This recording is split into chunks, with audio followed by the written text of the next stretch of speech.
Chapter 949.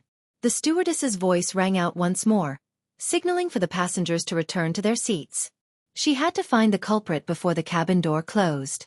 Wuxia had to drag the culprit down before the plane took off. Otherwise, what would happen to the National League? Once the plane took off, it would take more than a day for them to return. Was it the one on the left or the one on the right? Wuxia pondered as she walked forward. She paused for a second. In that second, there was only one thought in her mind. If it was the Almighty, how would he differentiate? Actions were controlled by the person. Words and appearances could be deceiving.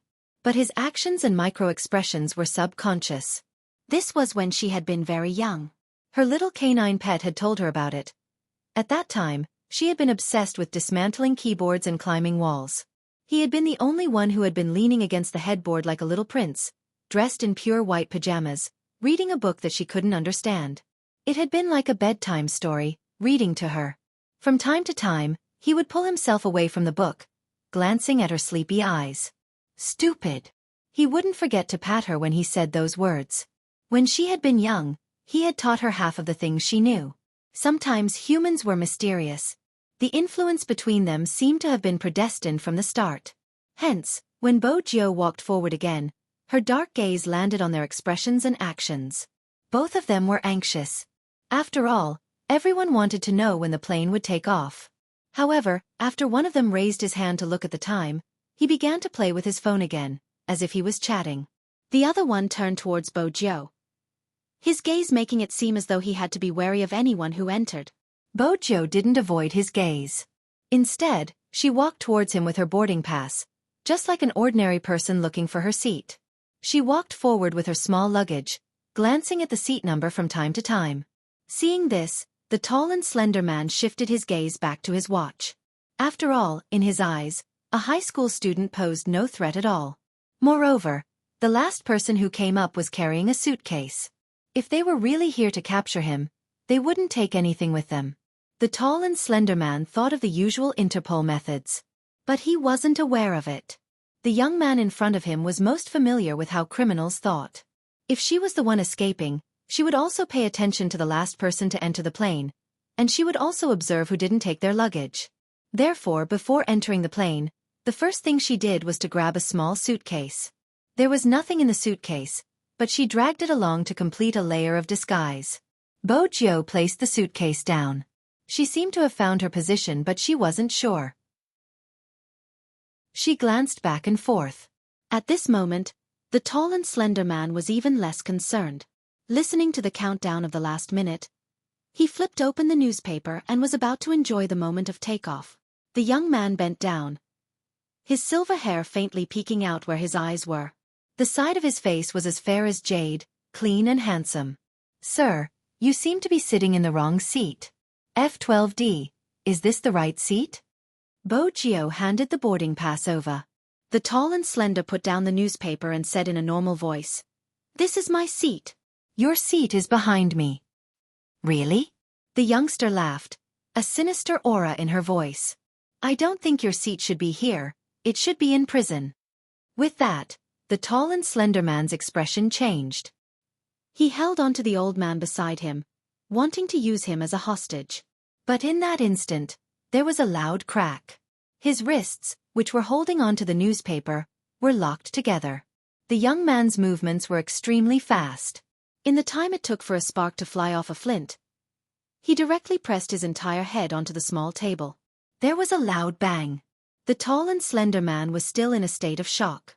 That was when he realized that the youngster wasn't holding a boarding pass, it was a piece of white paper. The old man beside him was the first to react, exclaiming in shock. The air stewardesses were even more eager to rush over to them. But before they could move, a tall and slender figure appeared in front of the cabin door. A tall and slender figure appeared in front of the cabin door. It was Qin Mo. He had been in the tunnel all along, waiting for this sound. No matter who went in, he could remain calm and unhurried. But when it was that guy, Qin Mo had to admit that he had been slightly worried. He had been worried that there might be something he hadn't predicted. He had been worried that the criminal might have a weapon. But from the looks of it, the operation was going smoothly. With such a person appearing in front of the cabin, The air stewardesses would definitely cover their mouths instinctively. Police case. Qin Mo had already taken Director Huang's identification. He raised his right hand, releasing his aura. Everyone, please remain seated. Can I trouble the people in the middle to move aside so my men can bring him out? With such a sudden turn of events, everyone's first reaction would be to stand up and watch. But after Qin Mo finished speaking, 6 to 7 special police officers appeared behind him. No one dared to move. The old couple who were closest to Bo Jiu were in a state of shock. Bo Jiu seemed to have noticed them. After knocking them out, she lifted them up forcefully. She didn't stay any longer. The tall and slender man was held down by 2 special police officers as he walked towards the cabin entrance. When he caught sight of Qin Mo, his dazed mind snapped back to reality. He turned around abruptly and looked at the young man from before. Silver hair, black eyes, and an eye-catching face. He was supposed to be their next target, the young master of the Fu family, who was closest to Qin Mo. But their information hadn't mentioned him. Not only did he know how to disguise himself, he was also skilled. Inexplicably, a chill ran down the tall and slender man's spine. How much exactly did they know about the youngster who was always by Qin Mo's side? According to the information, the youngster didn't just know how to play games, he seemed to have some knowledge of computers as well. It had been countless times that their plans had been forced to stop because of a single person's cyber attack. The other party had even changed their bomb sequence without them knowing. They hadn't even been able to find out the other party's identity. But now, the tall and slender man had a terrifying thought. If the person who had been disrupting their plans was this youngster, then the consequences. The tall and slender man didn't dare to continue the thought. His face was already covered by a black cloth. The moment the cabin door closed, Qin Mo reached out and pulled Bo Jiu into his embrace. Qin Mo reached out and pulled Bo Jiu into his arms, acting as though there was no one else around. The Interpol officers glanced at each other, seeing the shock in each other's eyes. They hadn't expected them to have such a relationship other than being battle partners.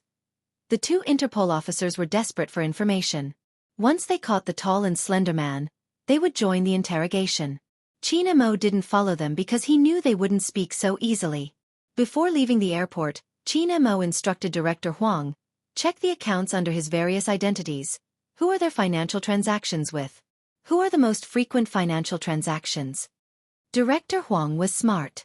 You're saying that the one he has the most frequent contact with is his superior? No. Qin Mo glanced at Director Huang, his voice calm. Under normal circumstances, there wouldn't be any financial dealings within an organization.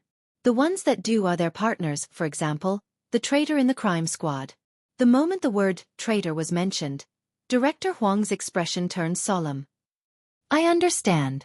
Bo Jiu sat at the front passenger seat, watching as Director Huang's figure grew smaller. She turned over. Little Huang really knows? If there really are financial dealings, it must be a huge sum. He would be able to know every single operation and every single one of them is a crucial one.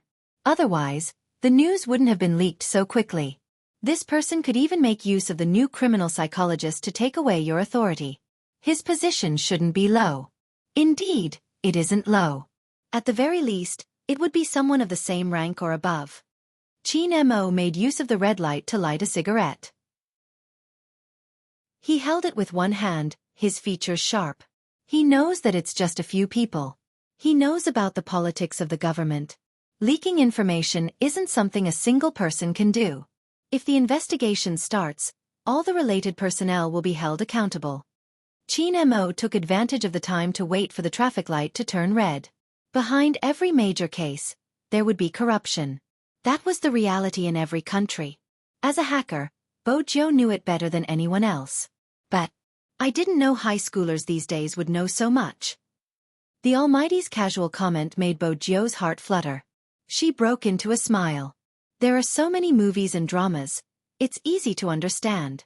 Corruption starts from the beginning, that's why there's an oversight. You know me, I love police dramas. Is that so? Qin Mo glanced at the youngster. I remember your bookshelf only has novels like Overbearing CEO Falls in Love with Me. There aren't any police dramas. Of course, she wouldn't read police dramas since the robbers would always be caught. Bo Jiu didn't want to be caught. Just as she was thinking about how to reply without being discovered, a voice suddenly rang beside her ear. It seems like the things placed in the Fu family's house aren't what you like. It's what you liked in the past. Qin Mo's voice was calm. Sometimes, I really wonder if you're that young Master Fu. In that instant, the air in the car seemed to have frozen. The two men's eyes met.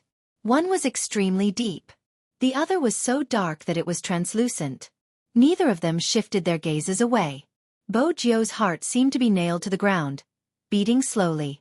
Until the phone rang, Bo Jio broke into a faint smile. If I'm not me, who else can I be? Let's pick up the call. With that, Bo Jio tilted her head, placing the phone beside her ear. Regardless of who was calling, Bo Jio was grateful. The moment the call went through, a voice came through. Little Spade, where are you? I'm at your door. Hurry over.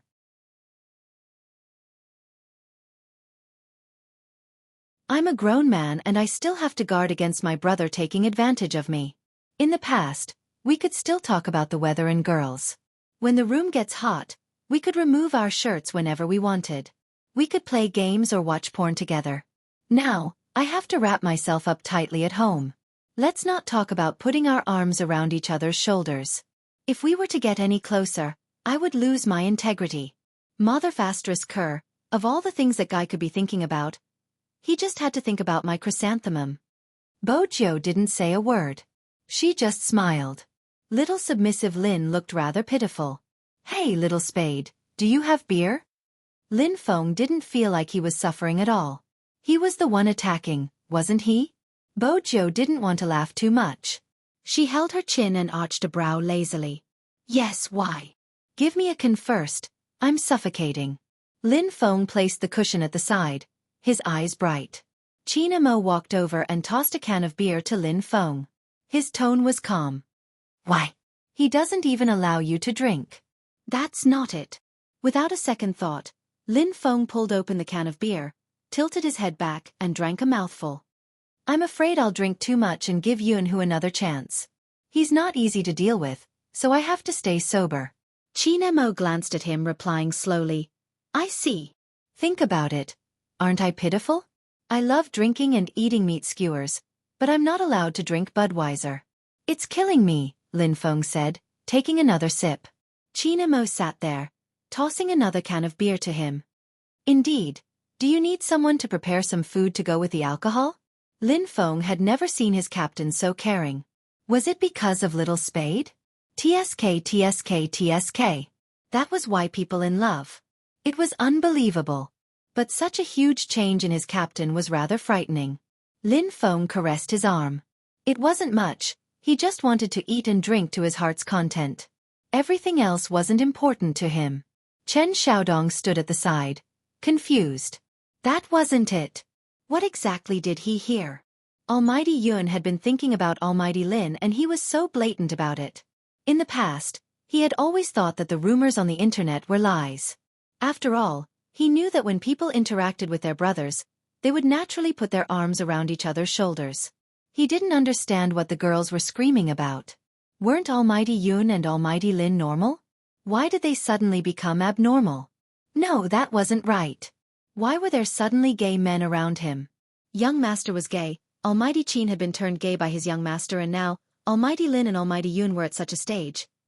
It could be said that as a straight man, he was under a lot of pressure when there were gays around him. It was better to call Madam and ask her to continue shopping with movie queen N. It was too dangerous at home. Chen Xiaodong was afraid that he Hong Hua wouldn't be able to take it. It was fine that young master was gay, but there were so many of his kind around him. After placing the dishes on the table, Chen Xiaodong went to do his own things. Before he left, he glanced at the empty beer cans at the side. There were quite a lot of them. Bo Jio was looking at the food as well. As she ate, she arched a brow. As expected, someone was going to be in trouble. Lin Feng was a naive boy.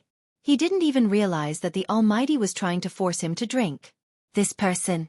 Bo Jio didn't know what to say. At this moment, Lin Feng bolted upright. His body was shaking and his words weren't clear. No, I have to make a phone call and show off to that guy. Bo Jio shook his glass. It was empty.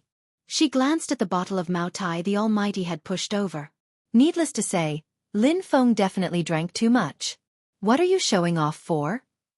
Bo Jiu thought to herself. Lin Feng tossed his phone onto the table before picking it up. He dialed a string of numbers. Showing off that I successfully ran away from home. Bo Jiu. What's there to show off? At this moment, Lin Feng's phone was connected. It was on speaker mode. The voice on the other end was familiar and steady, but there was a tinge of anxiousness. Where are you? Burp, why should I tell you?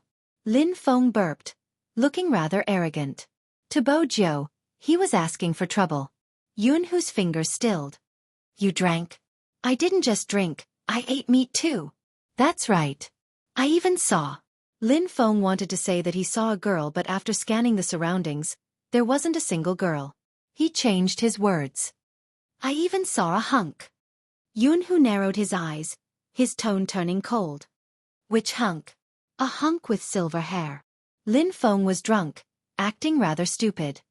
Don't bother about that. I'm just telling you, I won't be going back today. You can play with yourself. Yunhu arched a brow. A hunk with silver hair? Why? Lin Feng lifted his chin proudly. Can't I have silver hair? I'm more handsome than you anyway. Yunhu's voice was unhurried, as though he had changed into another person. There was even a hint of a smile in his voice. Why not? Have fun. Then, Yunhu ended the call. Lin Feng, who was hung up on, was a little confused. She turned towards Bo Jiu. What does he mean by that? Does he not believe that I'm with a hunk? Bo Jiu held her forehead. He didn't want to talk nonsense with you anymore and was coming to fetch you. Who else do you know besides me, the silver-haired hunk? Bo Jiu wouldn't say that out loud. Lin Feng, the naive fool, had no chance of being saved. At this stage, Qin Mo shook the wineglass in his hand. Even Qin Mo shook the wineglass in his hand. His voice indifferent. It seems like I saved a phone call. That was right. The Almighty had wanted to get Lin Feng drunk because he had a plan. But who would have expected Lin Feng to be so careless? What was this? Did he pack himself up and send it to someone else's mouth to eat? Student Lin Feng, who was drunk, didn't realize this problem and insisted on having a heart-to-heart talk with Bo Jiu. Tell me, isn't he too much? I still don't have a proper girlfriend, and every girl that tries to get close to me is because of him. I don't trust women anymore, f***ck. You want a girlfriend? Bo Jiu had always believed that relationships shouldn't be forced. If Lin Feng really wanted a girlfriend, she had to make him stay. Lin Feng shook his head. That isn't the main point. If that isn't the main point, then what is? Bo Jiu arched a brow. Lin Feng took another sip of beer, his expression serious. Do I look like a bottom? Aren't those texts supposed to put me on the top? So you're conflicted about the top. Bo Jiu's lips twitched. Lin Feng waved his hands. That's not it, I can't explain it clearly. I just don't like being controlled. I don't care when he goes out to eat with other girls. Bo Jiu. Was this the time to complain? Senior Lin, you're getting more and more gay. Where's the beer? Lin Feng's beautiful eyes narrowed. Give me another bottle. I have to get drunk with Little Spade today. Little Spade, you can tell me what you are unhappy with, Captain. Don't worry, I will never tell Captain. It will be a secret between us forever. Lin Feng's beautiful eyes narrowed. Fine. He was so drunk that he didn't even know the Almighty was there. Bo Jiu was really worried about a certain someone tonight. To be honest, I really didn't think that Captain would actually be pursued by you. I always thought that the girl he kissed at the ball was his true love. Lin Feng shook his head. Captain is too fickle. When Qin Mo heard this, he raised his eyebrows slowly and smiled. There was an obvious coldness at the corners of his lips. If you get caught by Yunhu tonight, will you die a horrible death? How is that possible? Lin Feng stuttered. That guy must have never expected me to be here. He must be thinking I'm having a date at some hotel. Is that so? Qin Mo lifted the corners of his lips. Bo Jiu watched as the Almighty sent a message to Almighty Yun.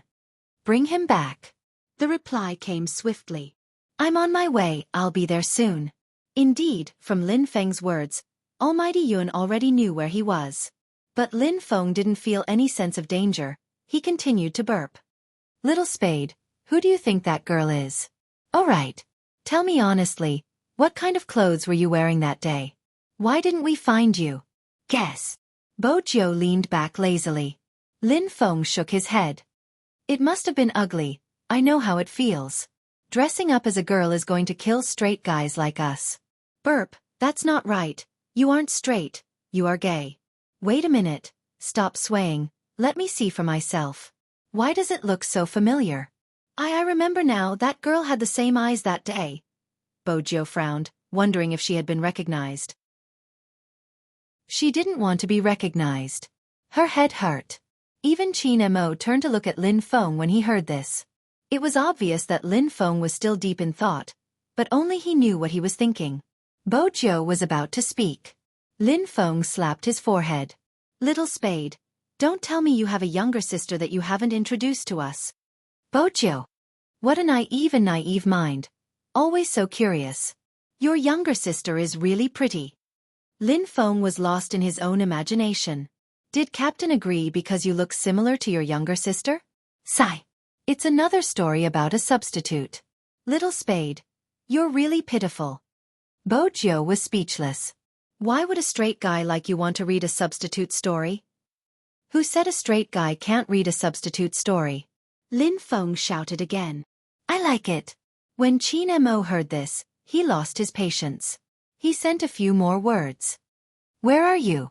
Very quickly, 2 words appeared on the screen. Entrance. After Qin Mo finished reading, he stood up without a change in expression. Lin Feng hooked his arm around Bo Jiu's shoulders, speaking the truth between brothers. Brother, let me tell you, there aren't any good men. If Captain treats you as a substitute, you have to kick him out. I will fight with you and kick Wuxia out. I think you should turn to take a look before you say that. Bo Jiu held her chin, reminding him calmly. Chapter 951. The moment Lin Feng said that.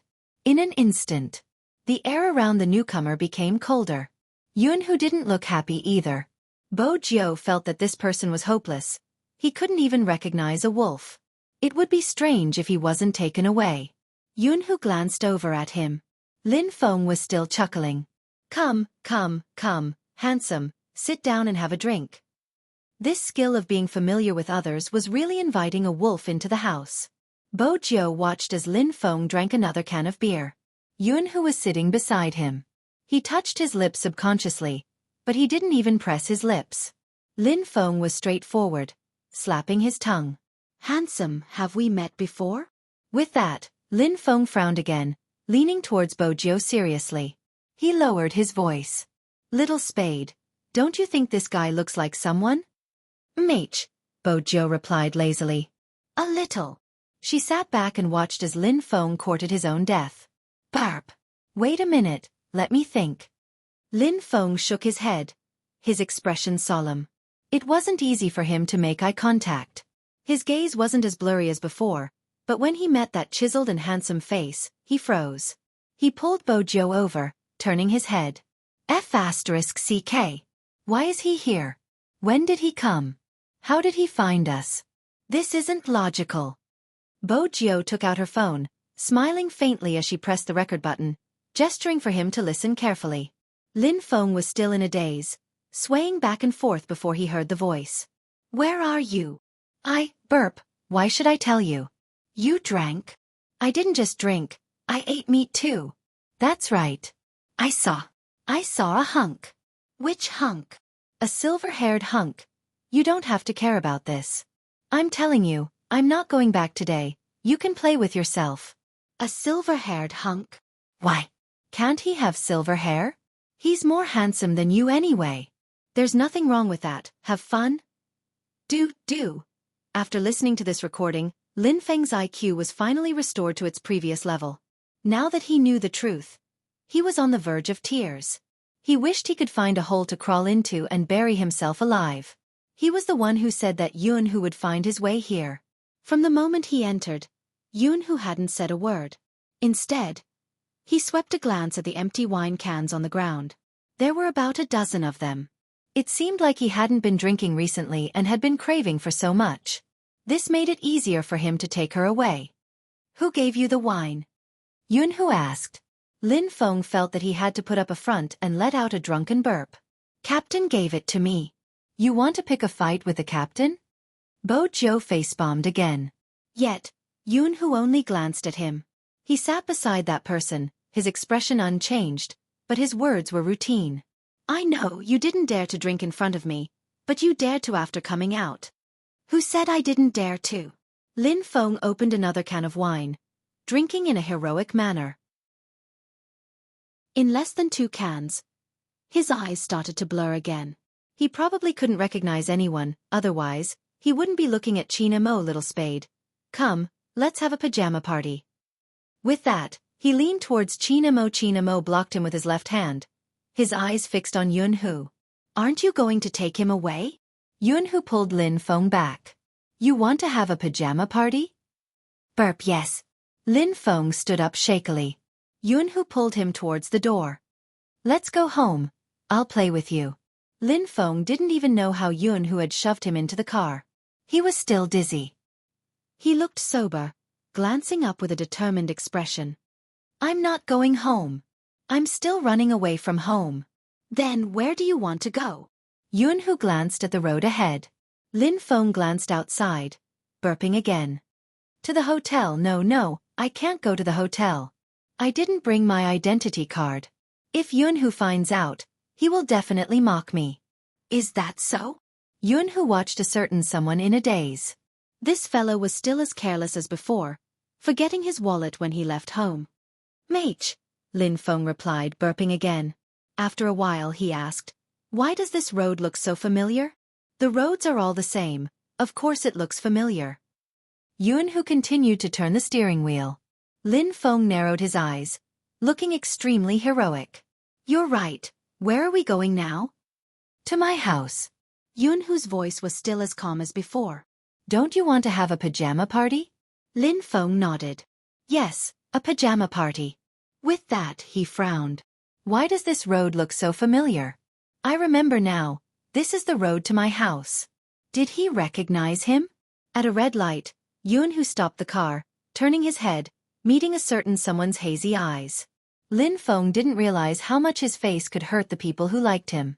Moreover, when he was drunk, it made people want to go over and kiss him. I got it. Lin Feng shook himself, trying to sit up straight. Your house and mine are in the same direction. Handsome, we are really fated. Indeed.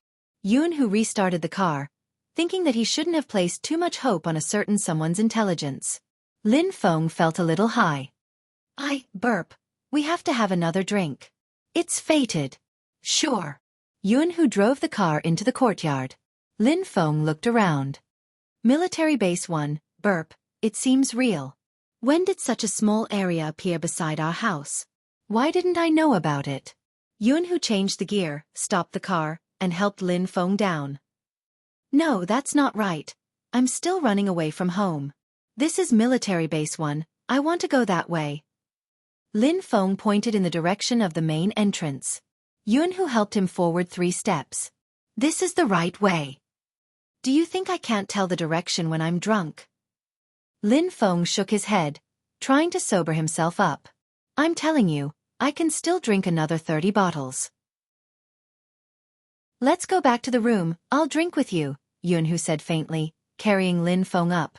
The two of them even had their auras entangled together. Even though there were other cars in the courtyard, the headlights couldn't reach them. It was as if the two of them were in another small world. No one would disturb them. The night sky darkened. Fu family's villa. At this moment, Bo Jiu felt that it wasn't a good thing that the naive Lin Feng had left. With Lin Feng around, she would at least be safe. But now, she wasn't so sure. The Almighty's unique minty tobacco scent wafted through the air. Is there something you forgot to do? What? Bo Jiu arched a brow. Help me bathe. Qin Mo inched closer, so close that Bo Jiu stilled. She tilted her head to look into his deep eyes. Her thighs were separated by a layer of cloth, the temperature rising. Her breath became his scent, as though the Almighty's scent was infecting her body. Before Bo Jiu could open her mouth, Her words were cut off by a kiss. First, it was a light lick. Once his handsome face was so close, it was easy to lose her ability to think. Qin Mo used this force to carry her up and sit on the sofa. His tongue pushed open her lips and enter her mouth, their tongues intertwining. He didn't give her any chance to regret. Bo Jiu couldn't resist his kiss. The numbness at the tip of her tongue and the melting water kneading made it hard for Bo Jiu to breathe. Until the Almighty released her. Her mind was blank for a few seconds. It was the days after the pleasure. The numbness spread from her tailbone to her entire body as though she had been electrocuted. Her heartbeat was extremely strong. Not to mention the position between her and the Almighty. She was sitting on the Almighty's lap. He could even feel something boiling hot pressing against him. Under such circumstances, she couldn't agree to the bathing. Bo Jiu stood up, her ears flushed. "I'll look for Xiaodong. He'll help you bathe." Of course, Qin Mo wouldn't allow Chen Xiaodong to touch him. He glanced at Bo Jiu before glancing at the time. His voice hoarse. "Help me bathe after the National League. You can bathe yourself." Qin Mo said the last few words slowly and deeply. Bo Jiu thought, I might not be here after the National League. But she didn't say it out loud. To her, the National League was a dividing line. After they won the National League, the Fu family would be back and everything would be in He Honghua's hands again. When that happened, it would be time for her to leave. She would use her identity to pursue the criminal. She activated the USB. This meant that she would have to return to the darkness. Qin Mo could tell that she wasn't paying attention. He didn't like her expression at this moment. It was as though she didn't care. She could withdraw at any time and end it at any time. Their relationship wasn't the kind that could end at any time. If she couldn't realize this, he would make her realize it. Bo Jiu thought she was safe. Unexpectedly, the moment she entered the room, she was about to bring a pillow to the guest room. The Almighty pushed her against the wall and gave her another round of powerless kisses. Bo Jiu couldn't take it. Her legs were numb and soft. When she regained her senses, she was carried onto the bed. Bo Jiu's bed was a single bed, much narrower than a double bed. This bed was convenient for Qin Mo to a certain extent. The two of them were very close. That handsome face that made her heart race was right in front of her eyes. Qin Mo lowered his lids to look at the person in his arms. Even the scorching breath could stir up one's spirit. "Since you don't want to help me, I can help you." With that, Qin Mo carried her again and kicked the bathroom door open. When the shower started, both of their clothes were wet. It was cold water and wasn't warm yet. When it splashed on their bodies, it made them shudder. Qin Mo skillfully removed the cloth strips. As the cloth fell off, the water started to heat up. Everything was different. Bo Jiu was wearing a black t-shirt. Now that it was wet, it was sticking to her body. Qin Mo's eyes darkened at the sight of her curvaceous figure. Without any hesitation, he carried her up and placed her on the counter. His gaze deepened. Qin Mo watched as the clear water droplets slid down the youngster's clean and devilish cheeks. Her wet silver hair fell down and stuck to the side of her ears. The color of her lips was even more alluring. The outline of her waist was smooth and supple. Under the water vapor, there was a bewitching color. The water droplets continued to roll down, landing on the back of Qin Mo's hand. Such a scene was especially ambiguous. It was like a beautiful and oppressive dream, teasing one's heart to the point where it was no longer calm. Bo Jiu went numb and wanted to push him away. But Qin Mo pressed her down, his warm breath hitting the back of her ears. He chuckled. "Your breathing is messed up too. It seems like you want me to give you more." The water vapor gathered. Enveloped in the smoky water vapor, Bo Jiu's black t-shirt was crumpled beyond recognition. Qin Mo pushed it to her heart. His thin lips landed, every kiss hot. Bo Jiu trembled. A young lady's body couldn't withstand such teasing. She didn't have any defense against Qin Mo. The water droplets splashed down. Qin Mo didn't turn off the shower. When he stepped on her pants, he arched his waist and barged in. Bo Jiu couldn't withstand that kind of speed. Everything was messed up. It was hot and numb. The water droplets splashed on her body. Her only support was him. And this time, the force was unprecedentedly strong. He nibbled on her ear and pressed his chest against her back. She braced her hands against the wall as if to soften the impact of the blow. But when he stopped, There was hope that he could regain his previous strength. Qin Mo paused, moving closer to the youngster's face. His voice was low.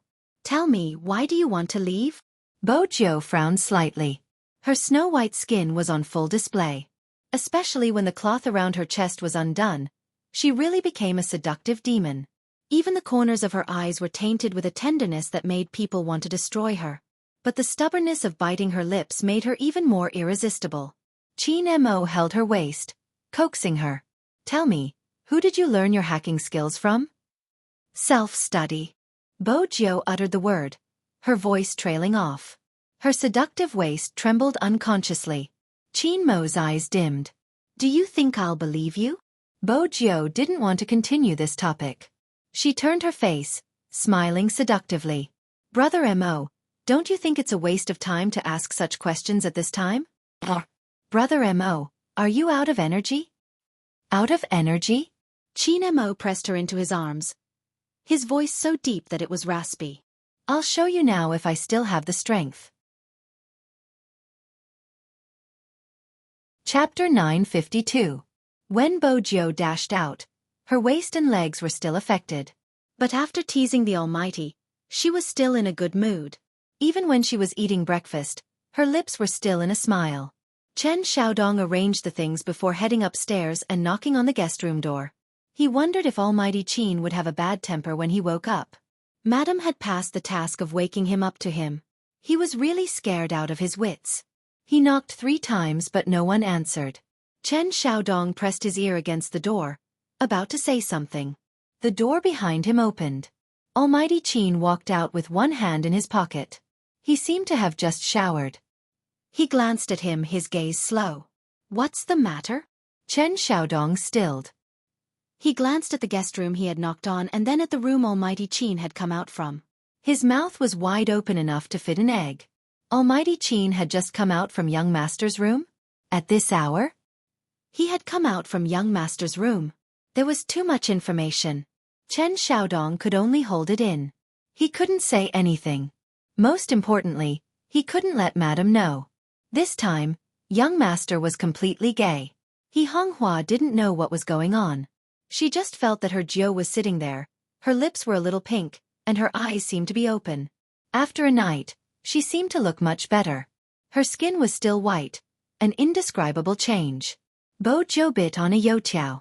Her waist was slightly sore but with He Honghua around, she couldn't rub it. Fortunately, a phone call came in, allowing her to change her posture. Bo Jiu was delighted when she saw the caller. It was Lin Feng, that naive boy. "Hello." The person sitting on the toilet wasn't wearing a shirt, only a pair of SpongeBob SquarePants boxers, exposing his ribs. When he heard the voice coming from the other side of the phone, he grabbed his hair, sounding extremely aggrieved. "Little Spade, why didn't you stop Yun Hu yesterday? How can you be such a brother?" Bo Jiu started to help Lin Feng recall. "Last night, you were the one who thought Almighty Yun wasn't bad and insisted on having a drink with him. I never expected you to leave with him so obediently. I was so drunk that I didn't know it was him." Lin Feng was filled with regret. Bo Jiu didn't miss the chance to listen to the live broadcast. "What about now? Where are you? What's going on?" At the mention of this, Lin Feng felt miserable. "Didn't I drink too much last night?" "You're a man, so you should know that when a man drinks too much, he can't control himself. That's why Almighty Yun finally slept with you, using the scenes mentioned in the novel," Bo Jiu continued, going along with the flow. Lin Feng wanted to jump again. "What do you mean he finally slept with me? I should be the one sleeping with him." Speaking up to this point, Lin Feng paused. "It's not that exaggerated. He just helped me with something." Bo Jiu took a sip of water. "What are you worried about?" "I'm a king straight man. How can I take that?" Lin Feng pulled at his hair for a while. "Most importantly, I blacked out yesterday. I don't know if I did anything to him after that. He's still lying on the bed and seems to be in pain. If I really did something to him because of alcohol, my conscience wouldn't be able to bear it." Bo Jiu caught on to the main point. "You're saying that you drank too much last night and accidentally slept with Almighty Yun?" "That's right." Lin Feng sighed deeply, concluding, If that really happened, I can't be responsible for him. Bo Jiu wanted to tell him that it wouldn't happen, that he was overestimating his abilities. From front to back, from left to right, he seemed to be the one on the receiving end. You were already so drunk. Almighty Yun should be the one sleeping with you. How could you sleep with Almighty Yun? But Bo Jiu wasn't going to expose him. What do you intend to do now? Bo Jiu asked a practical question. Lin Feng was still sitting on the toilet, his handsome face filled with sorrow. I'll think about it. He hung up. Lin Feng wanted to smoke to calm himself down. He felt that he had let that fellow down. Because he still had some memories from last night. That was strange. Why did he find that person so handsome? He probably knew that after the competition, he would be leaving the country. He wanted to say something from the bottom of his heart. But for some reason, as he spoke, the feeling changed. It was probably because a man couldn't resist the temptation after drinking. Even now, when he closed his eyes, Lin Feng could hear what the person was saying beside his ear. The scorching hot breath hit the back of his ear. The voice was very low and had a little husky sexiness to it. Lin Feng, you're hard. Lin Feng didn't want to recall what happened next. Why did he lose control when he was drunk? He could have taken advantage of anyone, but he had to take advantage of Yun Hu. With that, Lin Feng glanced at himself. It's all your fault. Don't you know that no matter how good it is, you can't be gay? You brat. Just as Lin Feng was lecturing himself. Swoosh. The bathroom door was pulled open. Lin Feng braced himself, not daring to look up. Yun Hu leaned against the door, his face handsome and calm.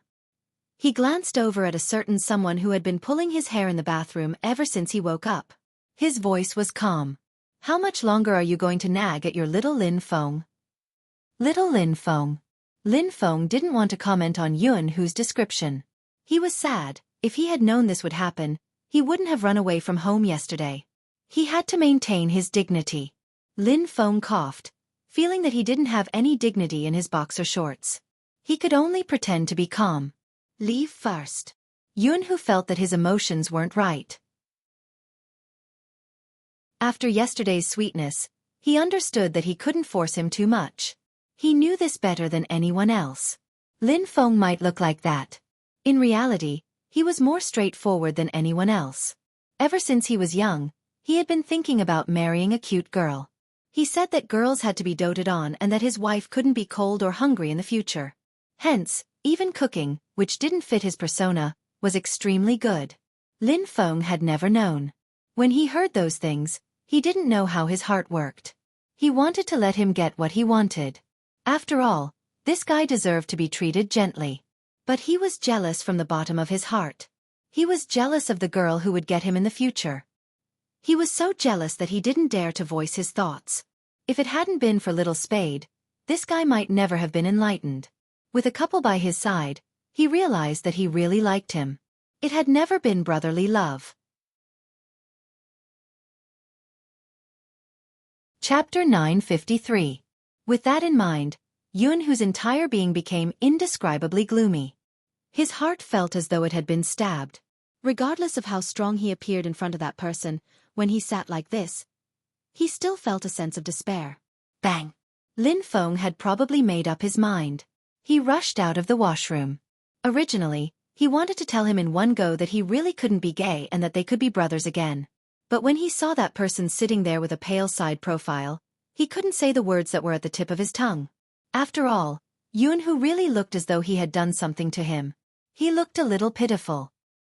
He had never seen such an expression on his face before. Come to think of it, it made sense. Even if Yun Hu was gay, he should be the one on top. He could just treat him as a straight man. It probably wouldn't be easy for him to accept being defiled by him. When Yun Hu heard the commotion, he glanced over. He had already recovered his usual calm demeanor, that gaze emotionless. But Lin Feng felt that there was a lot of meaning behind that gaze. In addition, Yun Hu's current position. He seemed to have been rubbing his waist since just now. Even though Lin Feng was a newbie, he was a newbie who had seen porn. Every person who had been F***ked probably looked like Yun Hu now, his waist uncomfortable and different from usual. So last night, he really, did something to Yun Hu? Lin Feng inhaled deeply, looking at himself and then at Yun Hu, his face solemn. Hu, don't worry, I will take responsibility. Take responsibility? Yun Hu was stunned by the sudden change. He didn't think that he had to take responsibility for helping him to masturbate, or did this guy misunderstand something again? Lin Feng sat down. His posture was a little chunibu. Luckily, his face was handsome. Although I was so impulsive because I was drunk, what I did is what I did. I will take responsibility for you. However, you have to give me a process. After all, I'm straight. I really don't understand what you gays are thinking, but I still have to take responsibility. Did it? Yun Hu grasped the crux of the problem. Lin Feng pointed at his waist. His face was a little red. It's that. Are you okay now? Do you need me to go down and buy some medicine? It should be your first time down there, right? Is it still painful? If it hurts, don't hold it in. Tell me. It seemed like this idiot had forgotten that he had sprained his waist last night when he was struggling to go home. Yun Hu didn't know who had given him the wrong impression that he had slept with him. But Yun Hu didn't intend to explain clearly. He didn't admit or deny it. Instead, his gaze deepened. To be honest, he still didn't understand the direction of a certain person's thoughts. When Lin Feng saw Yun Hu turn his head away, he knew that Yun Hu didn't want to talk to him. That's right, which man would still be in a good mood after being F***ed? If it was him, he had to beat him to death. Other than the fact that Huzi had ignored him when they were young. Today was the first time he didn't speak at all. Lin Feng was a little flustered. He pondered for a moment and said, "Wait, I'll go make another call." "Did you go to the toilet?" Yun Hu glanced up, his voice slow. "Dressed like this?" Lin Feng lowered his head. It was indeed inappropriate. He looked at the clothes on the ground. They were already wrinkled and couldn't be worn at all. How intense had they been yesterday? The clothes were thrown on the ground. Lin Feng covered his eyes. Yun Hu didn't need to look at him to know what he was thinking. It seemed like this guy had even forgotten that he had taken off his clothes, waved them in his hands, and thrown them on the ground casually. "I'm dressed." Lin Feng casually put on a pair of pants and said to Yun Hu, "Wait for me." Yun Hu reached out and grabbed his wrist. "Are you going to call Little Spade again? Tell me directly if you have anything. Why are you always calling Little Spade? Isn't he experienced? I wanted to ask how to deal with it but you ignored me." Lin Feng grabbed his hair. Yun Hu glanced at him. "Go ahead." MH. Lin Feng flew into the washroom like a sparrow freed from its shackles. He called Little Spade and explained the situation before asking, "Do you think I should be more concerned about him? After all, it's his first time being F***ed. He probably can't accept it psychologically." Bo Jiao didn't reply because the Almighty, who was sitting in front of her, took his phone over and showed her his screen. It was a message from Yun Hu to the Almighty. There was only one line. "Regardless of what Lin Feng says, get Little Spade to agree." He was so scheming. Did Lin Feng know that he was naive? Bo Jiao asked lazily, "Where are you now?" "In the washroom." Lin Feng glanced at the ceiling. "Do you understand how I feel? As though I've suddenly become a father?" Bo Jiao thought to herself, "I've always been trying my best to be the Almighty's sugar daddy. What does a new father like you understand? Why are you always in the washroom?" "I'm not afraid of Yun Hu hearing me." Lin Feng sighed. "You don't understand how complicated my feelings are. You are the one who doesn't understand. Almighty Yun can predict everything you say. Is there a need to listen? This naive girl. If you think you can turn gay for Almighty Yun, go ahead. If you can't, we're all adults and you don't have to be responsible for sleeping with him. In the end, it all depends on your heart. There are some things that can't be forced. It's best not to force yourself." Bo Jiao's words were honest. It was because she treated them as friends. A relationship born from a misunderstanding wouldn't last long. Because she cared, the hurt would only deepen. But if Lin Feng was willing, the misunderstanding would be a beautiful one. But it was obvious that China Mo didn't like hearing her words. The feeling that this person was indifferent to everything came back again. It seemed as though even if he wanted her, it didn't mean that he had her. Qin Mo's heart tightened unconsciously, and even his gaze deepened. He had never been anyone's boyfriend. He wouldn't be. But this person seemed to have never treated him as a boyfriend. With that, China Mo reached out and lifted the youngster's chin. He leaned over and kissed her lips. Chen Xiaodong, who was standing at the side, thought. He hadn't expected to witness such a scene. It had happened without any warning. This was the Fu family's house. What if Madame saw? Bo Jiu was startled when she felt a slight chill on her lips. Chapter 954. Bo Jiu hadn't expected the Almighty to kiss her all of a sudden. She was still holding the phone in her hand. Her clean and fair face paused for a moment. She even forgot what she wanted to say. She could only look at the handsome face in front of her. When the kiss ended, her lips were brushed by his, and it was cold and ticklish. After Yun, who sent the WeChat message, he stuffed his phone into his pocket.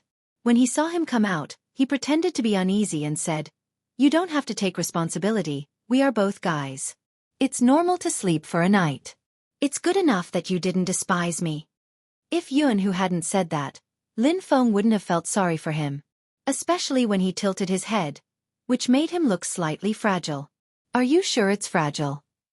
China Mo looked at the person in front of him who was holding her phone in a daze. Because she had just woken up, her silver hair was still fluffy. She looked like a little tiger that wanted to be pampered. He couldn't help but lift his thin lips and lean over to kiss the corner of her lips. Chin Xiaodong. "Mommy, I really don't want to see two guys kissing in front of me. I'm a straight guy, I'm gay." In Almighty Qin's eyes, didn't he, a third wheel, exist? Obviously not. Sometimes, kissing was a way to declare his ownership. It wasn't just to let others know, it was also to let Bo Jiu know that she wasn't a big deal. Bo Jiu blinked. The Almighty's gaze seemed to be deep. He seemed to like her, but at the same time, it seemed like he wanted to stuff her into the bin. Hey, little spade. Hey, why aren't you saying anything?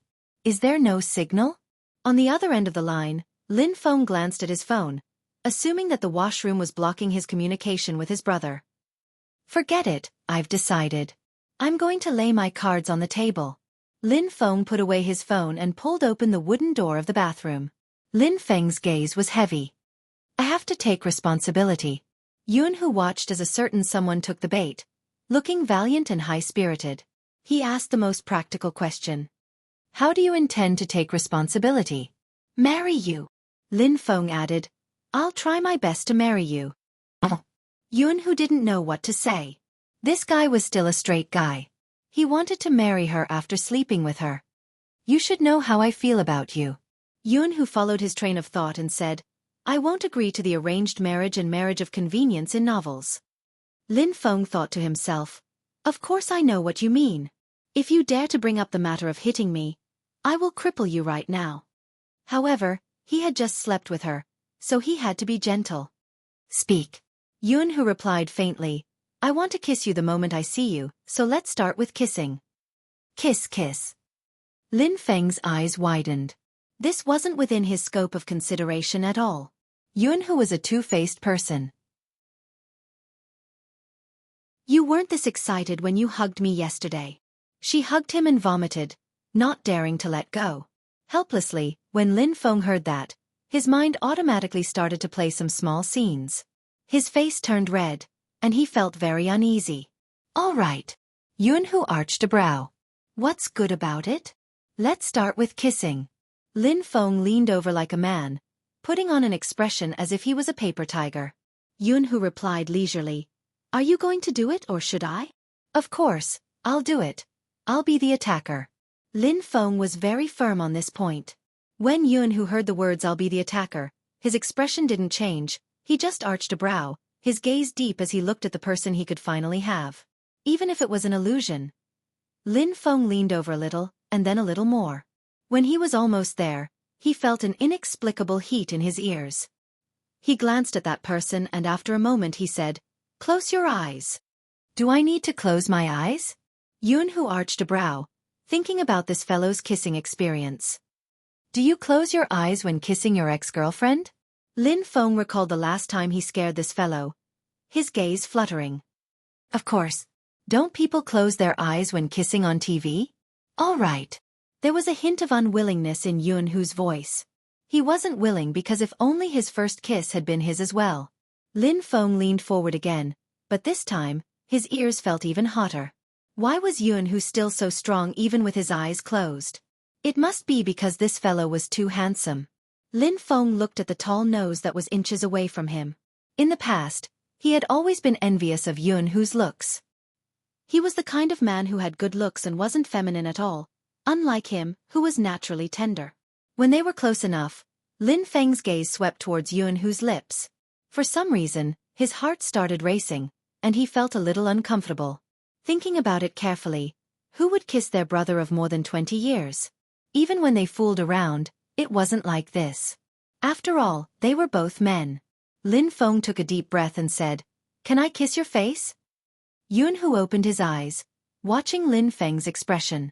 Even though he had concealed his emotions, this fellow had never been an expert in terms of emotions. The slightest bit of unwillingness could be seen. Yunhu's heart sank and he asked, "Is it difficult to kiss?" I really can't kiss you." Lin Feng hadn't finished the word go. His thin lips were blocked. Yunhu liked to drink tea, and when he kissed, it was filled with his unique tea fragrance. There was also an indescribable feeling. Lin Feng froze on the spot, his eyes wide open. Yunhu took the opportunity to pry open his lips, the tip of his tongue hooking upwards, not giving him a chance to catch his breath. How could a naive person like Lin Feng be Yunhu's match in this aspect? Just as he was about to speak, Yunhu's kiss wrapped around him. The feeling of the tip of his tongue being sucked made him shudder. There was nothing left in his head, only a blank space. Lin Feng reached out, pushing him away. The back of his hand subconsciously rubbed his thin lips, the burning feeling still lingering. Yunhu, who was pushed away, sat up straight, glanced at him, his fingers brushing across his bitten lips. Lin Feng wanted to explain, after all, Yunhu had tried his best just now. It was hard for him to accept it psychologically. Unexpectedly, Yunhu spoke faster than him. "It's nothing if you can't accept it now, take it slow, one day you will be able to accept it." With that, he stood up, the fringe on his forehead blocking his eyes. "I'm going to take a shower." Lin Feng opened his mouth, but in the end, he didn't say anything. He sat on the bed and grabbed his hair. The shower was turned on. Yunhu stood below, the water droplets sliding down his straight back. That sentence wasn't meant for Lin Feng. It was better to say it to himself.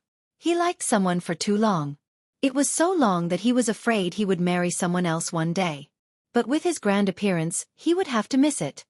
At the Fu family's house, Bo Jiu was still trying to guess what the Almighty was thinking. Qin Mo glanced at the time on his wrist, saying faintly, "Let's go after eating, we're going to meet the advertiser." "Advertiser?" Bo Jiu arched a brow. "I have to meet him too?" Qin Mo's side profile was very attractive. "Isn't it good to let you earn some pocket money by filming advertisements?" "That's not bad. It proves that I rely on my looks to make a living." Bo Jiu smiled. Her love for money was well known. Qin Mo watched as the youngster's eyes fell on the money. He didn't want to admit that he had fallen for her, to the point of being hopeless. If she wanted money, wouldn't it be better for him to be her boyfriend? He had never seen such an idiot before. Qin Mo lowered his gaze, glancing at the display on his phone. It was Feng Yi. The car had arrived, 10 p.m. in the advertising studio. Due to the large amount of investors, there were many celebrities in the studio. Yi Sihua and his manager, who had tried to embarrass Bo Jiu at the gathering 2 days ago, were among them. These 2 days, Yi Sihua's popularity had soared. A popular youth idol drama had helped him gain a lot of fans. But that wasn't the reason for the rise in popularity. The real reason why his value had skyrocketed was because he had appeared on the casting list of an international director, William. Everyone knew that anyone who could show their face in such a blockbuster would have a different meaning in the industry. But Yi Sihua was difficult to negotiate with. The advertiser had already given him a persona. They felt that it wasn't outstanding enough and insisted on 2 more scenes. This advertisement was different from the others. The Chinese director had wanted to film a microfilm advertisement. After all, he was in the electronics industry. But he was just a pretty face. No one would believe him if he claimed to have acted before.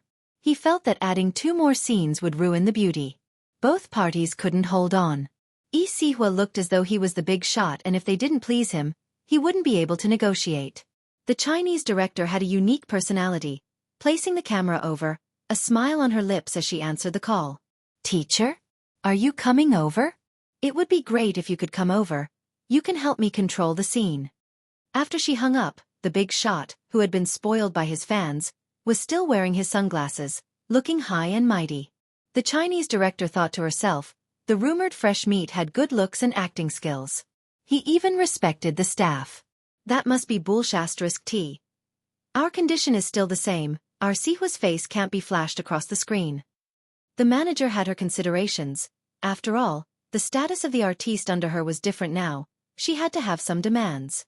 The Chinese director couldn't convince them and was about to walk over to say something. Just then, a voice came from the other side. "He's so handsome. Why are young Master Qin and Big Spade here? I can't believe it. Oh my god, I'm satisfied." Big Spade. A professional esports player. The silver-haired handsome youngster.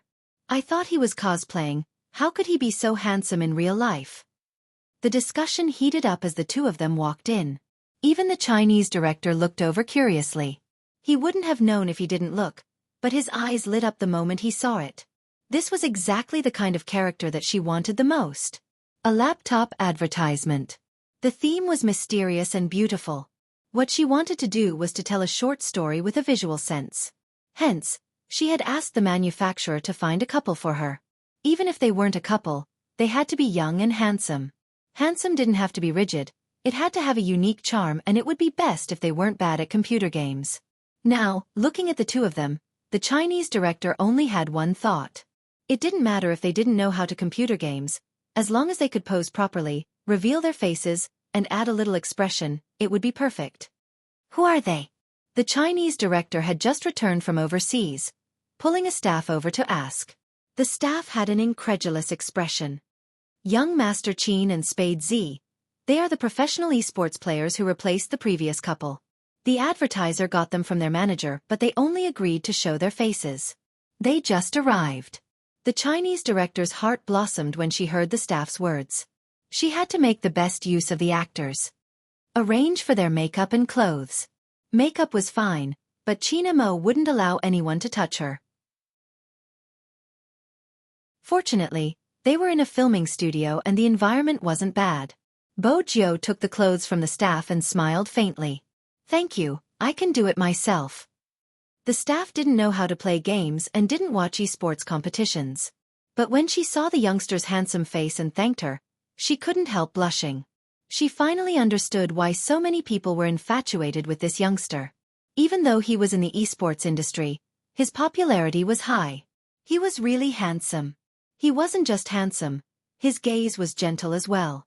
There were many handsome men and beautiful women in the esports industry. But there weren't many people like this youngster who exuded an aura as pure as jade. From afar, Yi Sihua narrowed his eyes, his face darkening. Why is that useless Fu family here? The manager wasn't sure either. "I'll go ask." "It's fine." Yi Sihua's expression darkened. With young Master Qin by his side, it wouldn't be strange for him to go anywhere. Go ask the director when they are filming. All right. The manager didn't want to provoke young Master Qin since they couldn't wait to fawn over him. Yi Sihua was still looking at the staff. Why would she give the clothes to that useless person? Was he here to film an advertisement? Yi Sihua's eyes dimmed. The staff was still standing outside the changing room. There were two changing rooms. Bo Jiu went to one while China Mo went to the other. The staff paced back and forth, hoping to catch a glimpse of the youngster after she changed her clothes. After about 3 minutes, Bo Jiu walked out. Actually, this was what she usually wore when she was at the Fifth Avenue. He was wearing a white shirt, a black trench coat, a long tie, and a pure black mask on his face. This was to reduce his presence. Unexpectedly, the clothes for the advertisement were the same. Bo Jiu arched a brow, reaching out to loosen her tie. The Chinese director and the staff were dazzled by her handsomeness.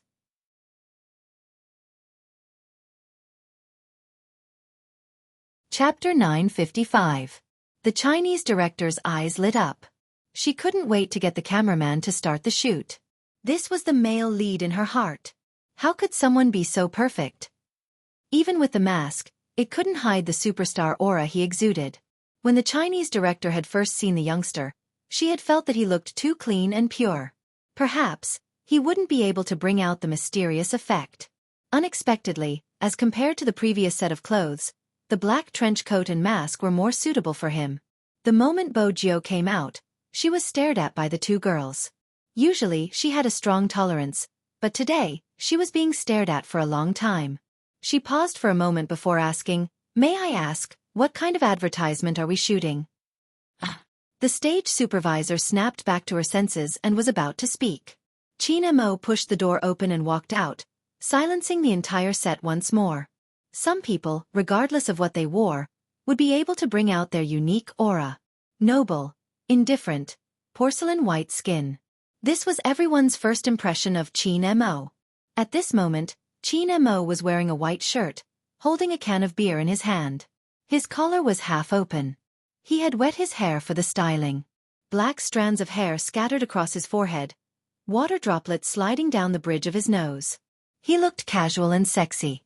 So handsome. Someone sucked in a sharp breath. Bo Jiu turned, looking at the person. She was met with a pair of deep eyes. The moment Qin Mo saw her, the color of his eyes deepened. They were separated by half the studio, one in the light and the other in the dark. Bo Jiu was still wearing the mask. In that instant, her heart skipped a beat. It was because she suddenly remembered something. The Almighty had seen her at Fifth Avenue, even though it had just been a brush. But back then, she had been wearing a black trench coat with a hood and a black mask. Other than the color of her hair, she had looked exactly the same as now. Bo Jiu wasn't sure if the Almighty would remember the time they had brushed shoulders when he saw her in this state. For some reason, she felt a little guilty. She tilted her head and prayed in her heart, "Don't remember, don't remember." Just as she was thinking about this, a person appeared in front of her. That person enveloped her on the spot. It could be said that she bumped into that person's arms. When the tip of his nose touched the white shirt, he let out a long sigh. Just like this, it didn't seem like he didn't recognize him at all. "You don't even know how to walk?" A melodious voice sounded from above. Bo Jiu glanced up and touched the bridge of her nose. Qin Mo studied the youngster's face, especially when his gaze swept over her masked face. His voice was faint, a little nonchalant. "In the past, when I went to America to play, I bumped into someone who looked like you." Bo Jiu's left hand, which was in her pocket, paused. When she smiled, her eyes were sincere. "I'm so handsome, how can there be someone like me? I really want to meet him." Z. When she heard the codename, Bo Jiu tilted her head. Through the mask she asked, "What?" "The person I bumped into in America was Z." Qin Mo's side profile remained emotionless. Bo Jiu paused, widening her eyes. With the mask on, she looked extremely innocent. "Brother Mo, you mean that I look like Z?" Qin Mo's thin lips lifted. He paused and leaned forward, whispering into her ear, "It's a pity that you aren't an actor." Bo Jiu's heart sank, but the corners of her eyes lifted. She looked mischievous. "It's indeed a waste of my good looks if I don't act. In such a public event, there would definitely be many people looking over." Bo Jiu could hear the commotion around her, but it probably wouldn't affect the Almighty much. But for the sake of Feng Yi, she had to remind the Almighty, "Brother Mo, this is a filming studio." She meant for him to restrain himself. Otherwise, Manager Feng would have to go out to drink and explain. It would be rather pitiful. With that, Qin Mo pinched Bo Jiu's chin. He didn't kiss her, but that position wasn't any different from a kiss. "It seems like we have to talk again tonight." Because of Qin Mo's domineering action, the Chinese director was inspired again. His eyes were as bright as the headlights of a car. Bo Jiu had no choice but to push him away. "Brother Mo, there's someone else." At this moment, Manager Feng was almost in tears. "Little Spade, it wasn't a waste for me to dote on you. When young Master Qin was showing off his love, you even helped me hold him back." Come, come, come." Feng Yi pulled Bo Jiu's arm decisively, moving her to the side. When he did this, he braced himself to do it. It was mainly because of the coldness emanating from Qin Mo's eyes, His presence was too strong. He really didn't know how Little Spade could withstand such a strong aura. At the end of the day, Little Spade was thick-skinned. The Chinese director was in the best mood. I suddenly have a good idea. Hurry, set up the scene at the side. Yi Sihua, who had been neglected, was now as dark as the clouds in the sky. After all, he was a popular movie star. What was wrong with this director? Did he really think that a gamer would be more popular than him? Yi Sihua had to admit that things would be different with young Master Qin's participation. Hence, even if it was a commercial, it would be a commercial for him and young Master Qin. That useless Fu family would only bring down his standards. Besides, even if he could play the piano, he wouldn't be presentable. Filming a commercial wasn't easy. It was about not being stiff, being able to look at the camera and having some acting skills. Did that useless thing? We are in a rush to finish the film. Everyone, hurry up, the Chinese director said as he glanced at Yi Sihua, who was still seated in the corner. Yi Sihua wasn't stupid. He knew it wouldn't be good for either of them if it dragged on. He stood up and spoke to his manager. The manager nodded and walked towards Feng Yi. Coincidentally, the Chinese director was there too. The manager's attitude was different now. He smiled and said, "If we knew that young Master Qin would be appearing in the commercial, our Sihua would have agreed long ago. It seems like it's fate. Director Li, when can we start filming?" Even though the Chinese director had just returned from overseas, he was still in the same industry. One look at his manager was enough to tell what kind of person he was. She picked up the script she had written for the scene, her tone calm. "Change your clothes and read the script." Yi Sihua watched from the side. Didn't this little director know that the industry was small? With such an attitude, didn't he know that the industry was small? The manager knew that Yi Sihua wasn't in a good mood. When she walked back, she whispered something in Yi Sihua's ear, reminding him to restrain himself with young Master Qin around. "Of course I know, don't worry." Yi Sihua licked his lips, his eyes dimming. "I'll deal with this director in the future.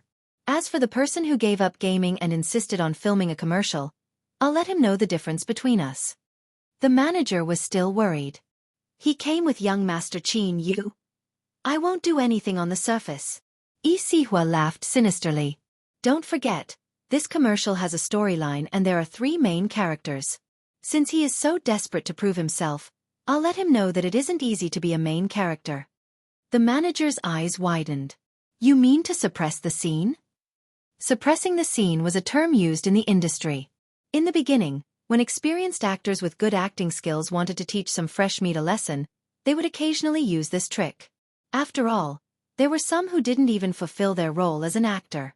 They didn't memorize their lines and went around taking part in variety shows, dragging down the production. In the end, some of the more scheming celebrities used suppressing the scene to plot against each other. Especially when 2 people with similar reputations were together. In order to enhance their image, they would use suppressing the scene. But the manager hadn't expected Yi Sihua to use such a tactic on someone who had never acted before. "Why? You don't like it?" Yi Sihua glanced at him, his words going straight to the point. "Don't forget, there are 3 people in this commercial. The best way to make everyone think I'm the spokesperson is to stand out." The manager nodded in agreement, giving him a thumbs up. On the other side, Bo Jiu was already seated in the makeup room, her lids lowered as she flipped through the script she had written on the spot. At the same time, she was trying to think of a way to escape the conversation with the Almighty. The makeup artist was having a hard time with her. Her eyelashes were black and long. There wasn't a need for makeup. She could use some eyeliner to enhance the depth of her features. That would be more in line with the character in the script.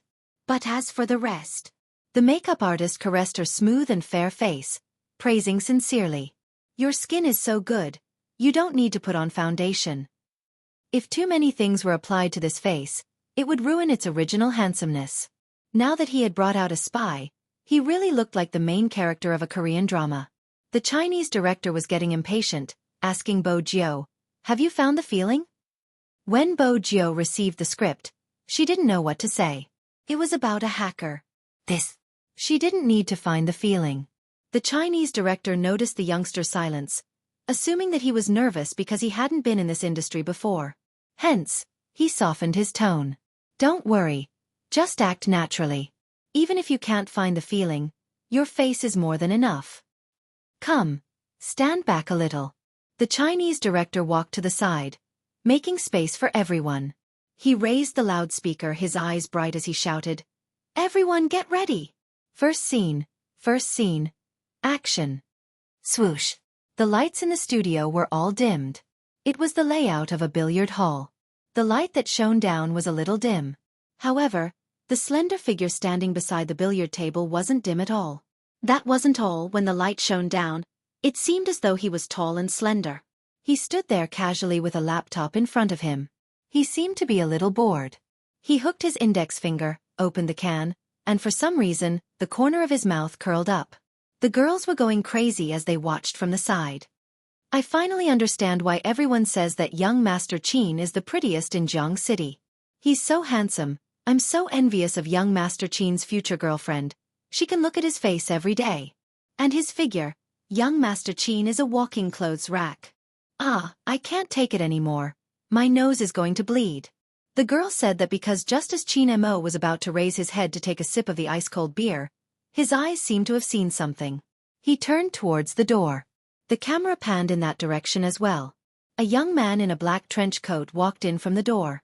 He was probably in the middle of a run. As he was a little thin, he wore a black mask, which made his eyes look very black and bright. His entire person seemed to have been drawn with a line pen. The black and white were distinct, and in an instant, he caught the entire camera. At this moment, Yi Sihua was there too. He was also one of them, playing with a black tablet in his hands. His eyes were fixed on the youngster who was walking over. He had wanted to portray an indifferent person, but to add to his acting, Yi Sihua stood in front of Bo Jiu, his voice cold and aloof. "I heard your skills aren't bad. Want to play a game?"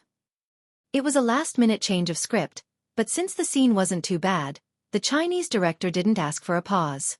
The moment she had seen Bo Jiu, she had probably forgotten that he wasn't an actor and had only wanted to continue filming. Bo Jiu was still wearing the black mask, her hands stuffed into the pockets of her trench coat. She didn't even glance at Yi Sihua, replying through the mask, "I'm not interested." The Chinese director felt that the youngster's performance was perfect. The youngster's performance was more in line with the character she wanted to portray, bringing the character to life. Yi Sihua would never have expected the trash to perform so well in front of the camera. Initially, he had wanted to use his impromptu acting skills to silence the youngster. It would be best if there were more NGs. But now, because of the youngster's reply, the camera swept past him, focusing on the youngster. Anyone who knew how to act would know that Yi Sihua was the one who was being suppressed, and it was a harsh suppression. But Bo Jiu couldn't be blamed. She hadn't been interested in this person. Besides, he had changed his script at the last minute. Everything Bo Jiu did was a natural reaction. After all, she knew that the person she was facing was the Almighty, who was standing at the side of the billiards hall. In the camera, the youngster had already passed Yi Sihua, placing the thin laptop on the table and starting to type. Bo Jiu's typing speed had always been fast.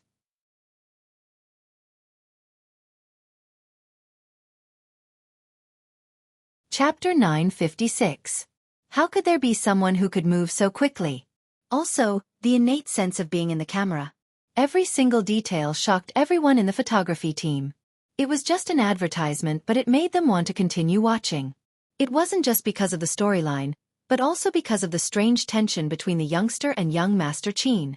The Chinese director didn't forget his mission in the midst of his shock, shifting the camera to the youngster's notebook. There was a huge close-up, especially the bright silver logo, which matched the youngster's hair color. The shot took 3 seconds. The next second, the scene changed. Someone reached out to support the youngster's side across the billiard table. His slender figure lowered, his nose bridge high, his lips thin and his eyes dark. He looked like a flirt. But he didn't even glance at the back of the beauties around him. Instead, he stared at the youngster, his sexy lips lifting into a faint smile. That person wasn't anyone else. It was Qin Mo. Bo Jiu glanced up, their gazes meeting. In that instant, the cover of the notebook was extremely clear. The tension between the two of them became even more obvious. Even though there was hostility in their eyes, when their faces came close, there was an extra hint of ambiguity that made it hard for people to look away. Were they really not a couple? This was the thought in everyone's mind. Some were impressed by the director for coming up with such a scene. This advertisement would definitely be popular. Just based on this scene, no one would ignore the notebook between the two of them. Yi Sihua had an extra second of footage, but his gaze wasn't on him. Instead, after Qin Mo spoke, everyone's gaze was focused on him. "Who are you?" That was Qin Mo's line. It was a short 3 words, but because of his actions and the way he looked at the youngster's thin lips, it was extremely alluring. Bo Jiao stood up, walking past the billiard table and picking up a cue stick. When the youngster was doing this, she lifted her trench coat and removed it with one hand. Then she picked up the cue stick and lowered her body, aiming it at the colored ball on the table. A loud swoosh. The colored ball bypassed the half-opened silver notebook and landed in the middle of the net. Just the sound alone was enough to tell that it was a beautiful shot. At this moment, there was an uproar in the studio. Worried that it would affect the filming, everyone covered their mouths as they turned towards her. He was too handsome. The Chinese director felt a little dizzy from the shock again. He quickly moved the camera to capture the scene. When the youth was playing, his shirt was pulled up, revealing a fair jade-like skin. That curve was astonishingly beautiful. Qin Mo's gaze seemed to have stopped there as well. It was dark and deep to the extreme. The youngster retracted her cue and picked up her coat from the billiard table. She casually draped it over her shoulder and smiled devilishly. "Why should I tell you?" What followed was the young man's carefree back view. Qin Mo stood there, looking at the back view like a devil. He pressed his fingers on the notebook and closed it gently. His thin lips curved slightly and he laughed playfully. Heh! Finally, the screen stopped at the notebook. Apart from the notebook's logo, there was only a line of words, "Unfinished, to be continued." Gotcha! It signaled the end of the shoot. The Chinese director was the first to stand up and clap. The others couldn't hold it in any longer. Previously, they had been afraid to disturb the two of them, but now, everyone stood up and let out a heartfelt exclamation. After all, even a professional actor wouldn't be able to complete the shoot in one take. More importantly, filming this commercial didn't just require the other party to type fast. The scene just now was also a test of their skills. The photography team had originally wanted to use these things for post-production. Who would have expected that Spade Z didn't just do it? He was so handsome that he could turn the commercial into a movie. This wasn't something that could be done easily. The atmosphere in the studio was unprecedentedly intense. When Bo Jiao walked back, the crew were all looking at her like a fangirl. As for Yi Sihua's whereabouts, no one cared anymore. His face was completely sunken. He wanted to flare up, but he didn't dare. He could only suppress his anger. He didn't want to watch the commercial anymore. He didn't even need to watch it to know that the scene just now had been a deliberate attempt by that useless person to humiliate him. Yi Sihua's popularity had been suppressed. Of course, he wasn't in a good mood. He threw his jacket aside and left with his manager. When he left, his mood wasn't quite right. Of course, the staff in the studio could see it. But so what? Anyone who saw the scene just now would know that Yi Sihua was up to no good. A professional actor was bullying someone who had never acted before. In the end, he had been suppressed. It was an awkward slap to his face. Yi Sihua was still hoping that someone in the studio would ask him to stay. After he walked out, he asked his manager, "Did anyone follow me?" His manager shook his head in embarrassment. Yi Sihua raised his leg and kicked the bin beside him. "What is that?" His manager hurriedly consoled him. "It's just a commercial and the director is a newcomer. Even if young Master Qin is around, it won't have much commercial value. You are one of the candidates that Director William admires. This is nothing." After hearing his consolation, Yi Sihua's anger subsided a little. "Go and find out where the director is from. He's so disrespectful, he might as well stop filming." "I know what you mean, I'll ask him now." As the agent spoke, she turned on her cell phone and dialed a familiar number. "Reporter Lee. Listen to what you're saying. I don't have anything to reveal to you. However, there's someone I want to ask about, for this shoot." After hearing the manager's words, the person on the other end of the line replied faintly. The manager's expression changed completely. Yi Sihua couldn't hear the conversation and could only look at his face. He frowned impatiently. What did he say? Where did the director come from? The agent's hand that was holding the phone slowly lowered as he muttered, Director William. Sihua replied, I'm asking you where the director came from. Why are you mentioning Director William? The manager's face was pale. He glanced up at Sihua. She followed Director William back to China. She is his only disciple. Instantly, Sihua's expression changed. Even his lips stiffened. He wanted to go back, but there was no way for him to do so. After all, he had left in a fit of anger. It would only embarrass him if he went back. But how did the director become Director William's disciple? Sihua was about to go crazy, anger and embarrassment surging through him. The manager was afraid he would do something else. Hence, he pulled him into the nanny van. The manager knew that this wasn't just a commercial they had lost. They were afraid of losing even more. The atmosphere in the studio remained the same. No one noticed that in an inconspicuous corner, a foreigner had been watching for a long time. A foreigner had been sitting there watching for a long time. Beside him was an assistant. Ever since the cameras had started, he had been sitting there, his gaze following Bo Jio's every movement. At this moment, he only had one thought in his mind. Even if this person had a bad reputation, the young hacker in his movie had to be played by him. Did you see the expression on the youngster's face when he was typing and playing the ball? He is the person we are looking for. Old William couldn't be blamed for his agitation. He had seen many profiles, but none of them were as stunning as the youngster every time they met. He fits the role perfectly. Be it in terms of looks or personality, he is perfect. He has to be the one, he has to be the one. When old William reached the end of his sentence, he could not help but stand up. Bo Jio had already changed her clothes and was walking out of the studio. China Mo didn't leave because he had something to discuss. Bo Jio wanted to buy some medicine. As long as she took the medicine within 24 hours, she would be fine. When she left, Bo Jio took the black mask from the filming crew. She wore it and was about to cross the traffic light. Wait a minute. The person who spoke wasn't very fluent in Chinese, because the two words that came out of his mouth carried a unique accent of a foreigner. Bo Jio turned towards the direction of the voice. The person who stopped her was a middle-aged foreigner. He was dressed in a traditional Chinese tunic suit, which made him look elegant. For a foreigner, to be elegant, this person's experience would not be very low. I saw your advertisement just now. Are you interested in acting in the movie? Old William asked directly. He didn't care what stupid conditions the youngster had to come up with in order to become famous. As long as he could maintain the state he had been in during the advertisement, he would agree. After all, perfection in the movie was the most important. However, he hadn't expected the youngster to reply. The youth only gave him 2 words. No. His tone was calm and emotionless. The youngster seemed to be in a hurry as he walked towards the opposite direction. Old William stilled for a moment before blurting out, I don't think you know who I am. You should have heard of Hollywood. The youngster paused, arching a brow. I don't care who you are. I'm not interested in acting in the movie. Old William hadn't expected such an answer. Hadn't he always wanted to be famous? Acting in a movie will bring you more attention than playing esports. Old William felt that it wasn't logical. That's not what I meant. I meant that you are a natural actor. Are you sure you don't want to try? I don't want to.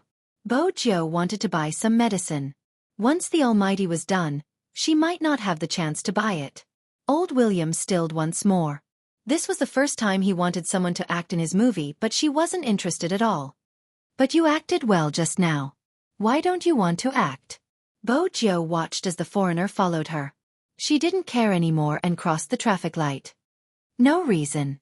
The assistant next to him was a little surprised to see this. Over the years, no one had ever rejected the olive branch that Director William had extended to them. He was a director who created stars. As long as the main character acted in his movie, even if they weren't popular before, they would be known quickly and become a superstar. Everyone had to admit that he was a world-class director. The movies he produced were equally shocking. Many Chinese celebrities wished they could be the lucky ones when they heard that Director William was going to cast them. But this youngster... The assistant walked over and whispered something to her. Bo Jio arched a brow. The assistant smiled. You have to introduce yourself before you start the discussion. Director William really thinks that you fit the image of an actor in his mind. Do you want to reconsider? No, Bo Jiu replied without hesitation. She had the cheekiness of a youngster. I have something to do. Since you are an international celebrity, you shouldn't keep following me. You might get photographed. The assistant had thought that everything would be resolved if she mentioned Director William's name. But from the looks of it, the youngster didn't seem to have any intention of acting. The assistant turned to look at his boss. The information we received wasn't accurate. If the youngster really wants to be famous, he wouldn't have rejected such a good opportunity. Director William was aware of this, but he could see the youngster's attitude. He wasn't moved at all. He started to panic. Think about it, who would be able to invite this youngster? Isn't he filming a commercial today? The assistant took a moment before replying. We have to contact movie queen, and Director William replied, hurry up, it would be best if we can have a meal together. MMH. After all, no one had expected to be rejected. If the media were to find out, it would definitely be a hot topic. William didn't care as long as he could invite the youngster into his movie. In the studio, China Mo was done with his discussion. He glanced over and asked the assistant, where's young Master Jiu? The agent took a long time before realizing that young Master Jiu was referring to Big Spade. At such a close distance, he blushed slightly. Big Spade asked me about the nearby pharmacy. He must have gone out to buy some medicine. Buy medicine? China Mo furrowed his brows. The assistant replied, yes, he must have gone out to buy flu medicine. It's easy to catch a cold in this weather. Where's the pharmacy? China Mo had always been cold and polite to strangers. But even so, the girl was still a little incoherent because she had such a long conversation with Almighty Qin. She said, it's right across the studio, just past the traffic light. It's very easy to recognize.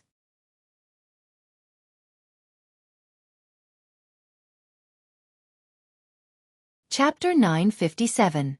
Bo Jiu wasn't familiar with birth control pills, but she knew it was better to keep a low profile when buying such pills. There weren't many people in the pharmacy, just a few scattered around. Fortunately, they were all elderly aunties. If it was an ordinary young lady and someone recognized her, the situation would definitely be bad. She didn't mind, but Manager Feng would probably go crazy. It was better not to have news of esports players buying birth control pills. Bo Jiu wore a mask. She looked around but couldn't find what she was looking for. The medicine probably couldn't be placed on the counter. Hence, she couldn't find it on the medicine rack. It seemed like she would have to ask the pharmacist. Bo Jiu sighed inwardly as she walked towards the counter. Hi, get me a box of birth control pills. The doctor standing at the counter glanced up at Bo Jiu. Which brand do you want? There was a brand? For the first time, Bo Jiu felt she wasn't cultured enough. She chose a conservative answer. I'll take whichever brand has the best effect. However, it was this answer that made the shopping guide shake his head and murmur, young people nowadays are really... Bo Jiu wasn't young in her heart, but she hadn't come into contact with such things in her previous life. If it wasn't for the lack of time, she would have wanted to bring the Almighty's child back to the Fifth Avenue. But now, Bo Jiu clenched her fists. This was the only way. A total of 25. Cash or Alipay? The pharmacist glanced over, scanning the barcode. Bo Jiu felt that it wasn't a good time to use her phone. She reached into her pockets but didn't bring any cash. In the end, she inhaled deeply and used her phone. Is WeChat okay? Yes. The pharmacist's expression didn't change. Bo Jiu whipped out her phone. The moment she unlocked the screen, she received a message. It was from the Almighty with only 2 words. Where are you? Bo Jiu glanced at the image of the cartoon. She hesitated for a moment but didn't reply. Instead, she opened the payment function. The pharmacist scanned the barcode and passed the medicine to her. Bo Jiu lowered her gaze, her silver hair covering her face as she took the medicine. Suddenly, a deep and familiar voice rang out from above her head. Shouldn't you explain what you're doing? Bo Jiu's back stiffened. She only had one hope in her heart, that the Almighty was like her, lacking knowledge in certain areas. The hand that was holding the medicine paused for a moment. Then Bo Jiu quickly stuffed the medicine into her pocket. Even her gaming speed wasn't as fast as it was now. After she was done, Bo Jiu glanced over, meeting Qin Mo's icy gaze behind her. She had never seen an almighty like this. His deep eyes were extremely deep. Before she could say anything, Qin Mo had already reached out and pulled out the wrist that the youngster had stuffed into his pocket. His voice was as indifferent as the storm before the storm. What is this? Bo Jiu opened her mouth, her throat moving. Medicine. What medicine? Qin Mo's handsome face didn't show any emotion, but the cold aura he exuded could freeze the surroundings. Bo Jiu didn't reply because she didn't know how to explain. Qin Mo glanced at the two words yuting. He wanted to crush the person in front of him and swallow her into his stomach. That way, she would know who exactly she belonged to. That way, she wouldn't have come to buy this medicine. If that was the case, she wouldn't be thinking of leaving even now. Qin Mo lowered his body, taking the medicine from Bo Jiu's hands. Bo Jiu watched as the medicine slowly deformed in his hands. It seemed as though he wanted to destroy it. But the Almighty's emotions didn't change. Because of this, Bo Jiu knew that he was really angry. Qin Mo lowered his lids, clutching the box of medicine in his palms. With a voice that he had never used before, he said, "I asked you to wait at the same spot, but you never waited. Just like at night, when I sleep, I would think about what that arrogant little Jiu is doing. I want to wake up earlier so that I can see her earlier. It's the first time I want to kiss someone but I can't do it. You probably don't understand this feeling at all. That's why you bought this medicine here." Bo Jiu wanted to say something. But the Almighty seemed to be listening to her explanation. "Do you think I'm illiterate or that I don't recognize this brand? Since you don't want to be together, let's break up." After saying that, the Almighty only gave her a distant view of his back. Bo Jiu had seen that back view way too many times before she had gotten close to the Almighty. But there had never been a time like this, when she couldn't breathe. She wasn't sure when it started to rain. When Bo Jiu walked out, the Almighty was nowhere to be seen. He must have been picked up by the Qin family's car. Bo Jiu clenched her fists, her gaze sinking. She stood in the rain, her hair slightly damp. Her back was still straight, but it had never been as listless as it was today. She was like a little tiger that had been caught in the rain and didn't know how to warm herself up. Perhaps because the person who could warm her up had left, she didn't care about the water splashing on her. That was how Feng Yi saw her when he rushed over. From what he could remember, the devilish youngster had never been like this. Had they quarreled? That was Feng Yi's first reaction. Where was Boss Qin? He glanced left and right, unable to find him. Feng Yi was almost certain that they had quarreled. He reached out to press down on his brows. His head started to hurt. If even little Spade was like this, he could almost imagine young Master Qin being in a bad mood and how low his aura would be for the entire day. He guessed that the managers of the various departments would be having a tough time. But how did they end up in such a state? With young Master Qin's personality, even if he was angry, he would have taken little Spade away to teach her a lesson. Why did he leave her here? Feng Yi frowned, bringing Bo Jiu into the car. It wasn't good to be drenched like this. He tried to communicate with the youngster. "Weren't you fine just now? How did you end up like this after buying some medicine?" "Mate." Bo Jiu glanced out of the window, the rainwater trailing down the ends of her silver hair. She didn't care, her handsome face tilted to the side, hiding her expression. Her mind was still ringing with that sentence. "Since you don't want to be together, let's break up." Breaking up was only a matter of time. She had no choice but to reject it. She had overestimated her tolerance. Just a few words could affect her to such an extent. If she waited until the Almighty found out about her identity, he would frown and look at her in disgust. She probably wouldn't be able to take it. Bo Jiu reached out to press her fringe down. When her phone rang, her voice was slightly hoarse. "Hello." It was a call from the school. Bo Jiu's boarding application had been approved and the school had asked her to bring her luggage over. Even if she still had to participate in the competition, she still had to follow the school's basic procedures. In reality, Bo Jiu wasn't in the mood to think about what the other party had said. But she could do something to distract her. If she stayed in the school, it wouldn't be too abrupt when she left.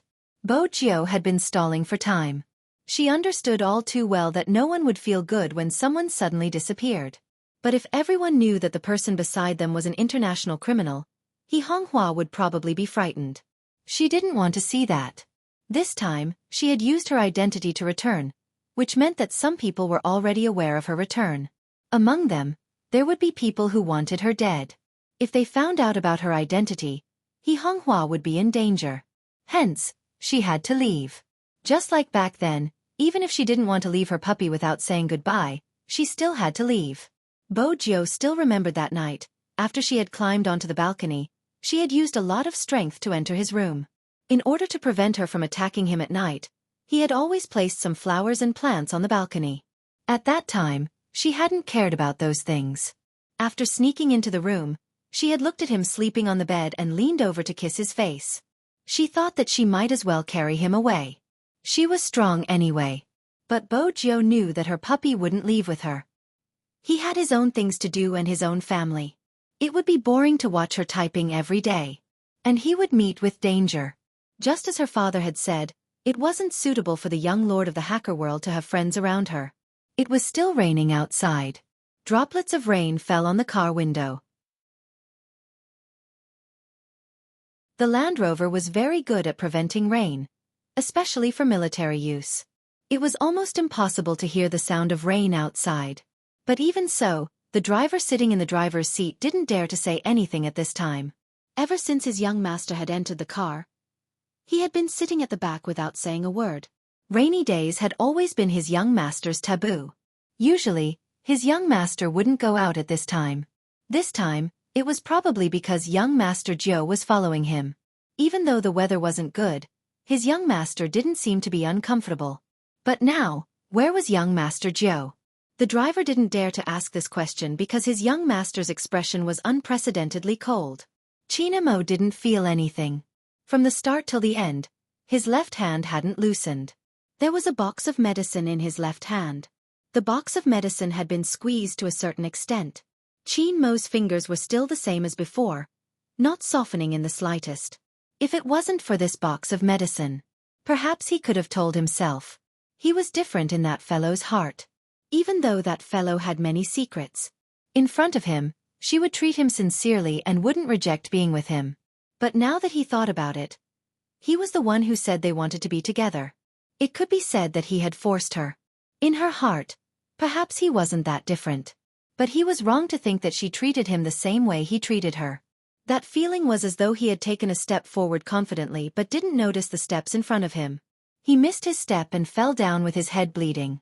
The pain was unbearable. Chinamo loosened his left hand and glanced at the car window. After the car reached the military courtyard, he remained in the same position. Movie Queen and had just finished shopping with He Honghua. She had wanted to sit with Jiu for a chat, but when she opened the car door, only her son was left. What was this?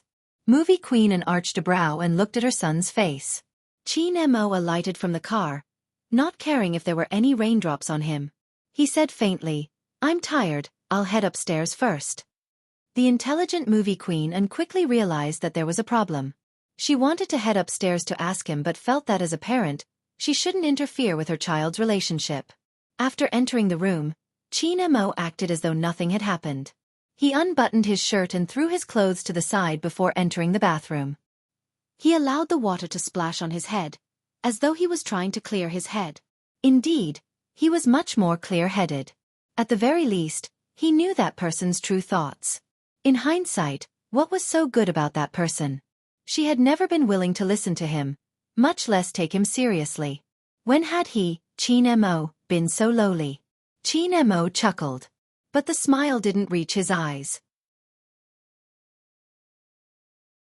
The coldness in his body didn't seem to be dissipating. Instead, it became thicker after he came out of the bathroom. He sat there, looking at his open laptop. His neck tilted back. Enough. It was indeed enough. But even though he said that, after Chinamo came down from the stairs, Movie Queen noticed something different about her son. For example, he kept looking at his phone. He seemed to be waiting for someone's message. But when he saw the screen, his eyes dimmed again. When he finally received a message, it was from his secretary. "I'm going to the office." Chinamo stood up. This was the first time he didn't want to have nothing to do. Time trickled by. Bo Jio was the last student to board the plane at number 1 middle school. The dormitory manager's expression wasn't any better. But she didn't make things difficult for him. The news of Bo Jio moving into the male dormitory spread through the entire number 1 middle school in an instant. Of course, it attracted many onlookers. Everyone in the dormitory would stop and glance at Bo Jio. After all, the school hunk staying in the dormitory wasn't something they could be happy about. Moreover, he was an esports star. How many girls would be attracted to him? They didn't have any hope in the future. But there were some who were optimistic. With Bo Jio here, things would be easier. For example, a photo of the school hunk for 5 yuan. No one knew that Bo Jio had chosen to move in today because she didn't want to be alone.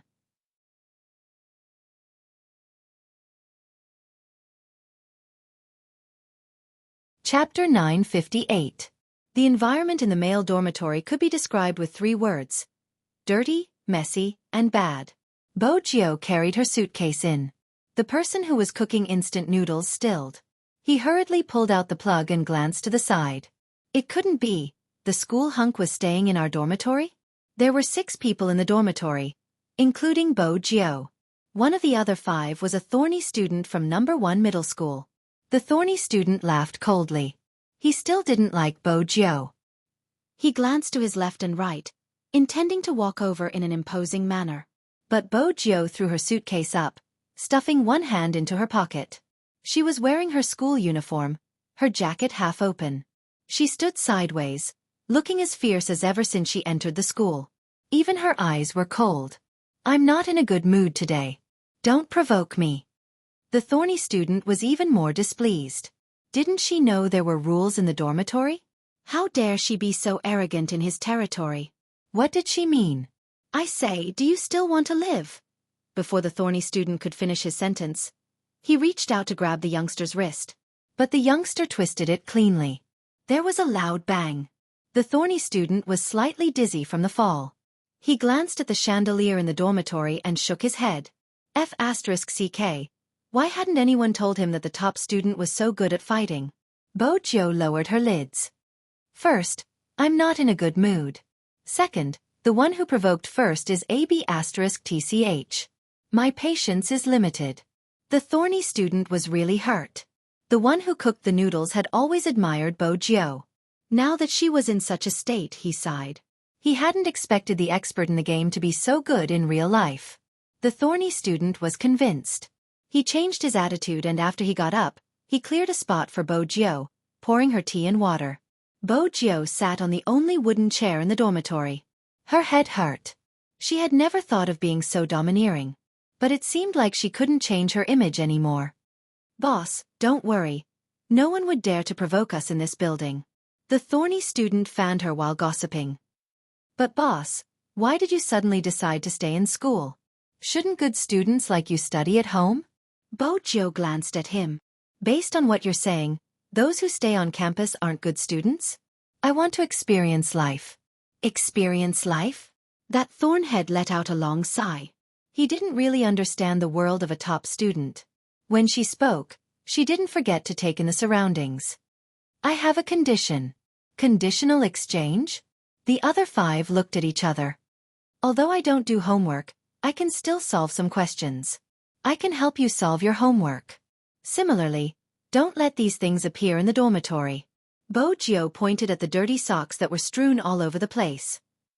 "There are also these.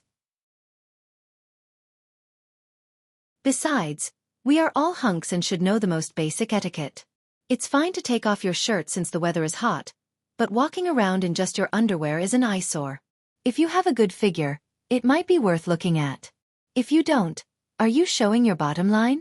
The boy, who was only wearing a pair of underwear, inexplicably felt like he had been shot. However, since everyone was handsome, everyone in the dormitory agreed.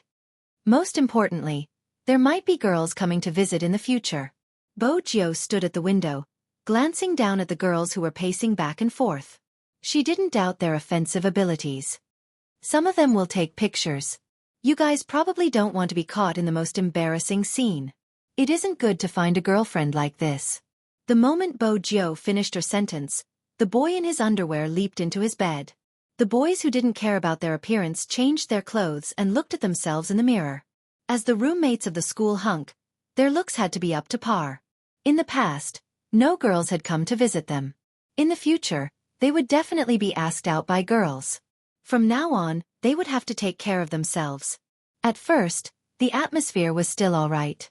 Suddenly someone said, "Young Master Jiao is here. Will young Master Qin come to visit in the future? Will my favorite almighty Lin Feng come too?" Bo Jiao didn't listen to what the person said. The two words, young Master Qin, seemed to have pierced a certain nerve. It wasn't painful, but the moment she thought about it, she became much quieter. Think about it, the entire Supreme Alliance team will come to our dorm. Young Master Qin's arrival will definitely attract a huge crowd. The person was completely immersed in his own imagination. Bo Jiao glanced up, her voice calm. "He won't come." Ah!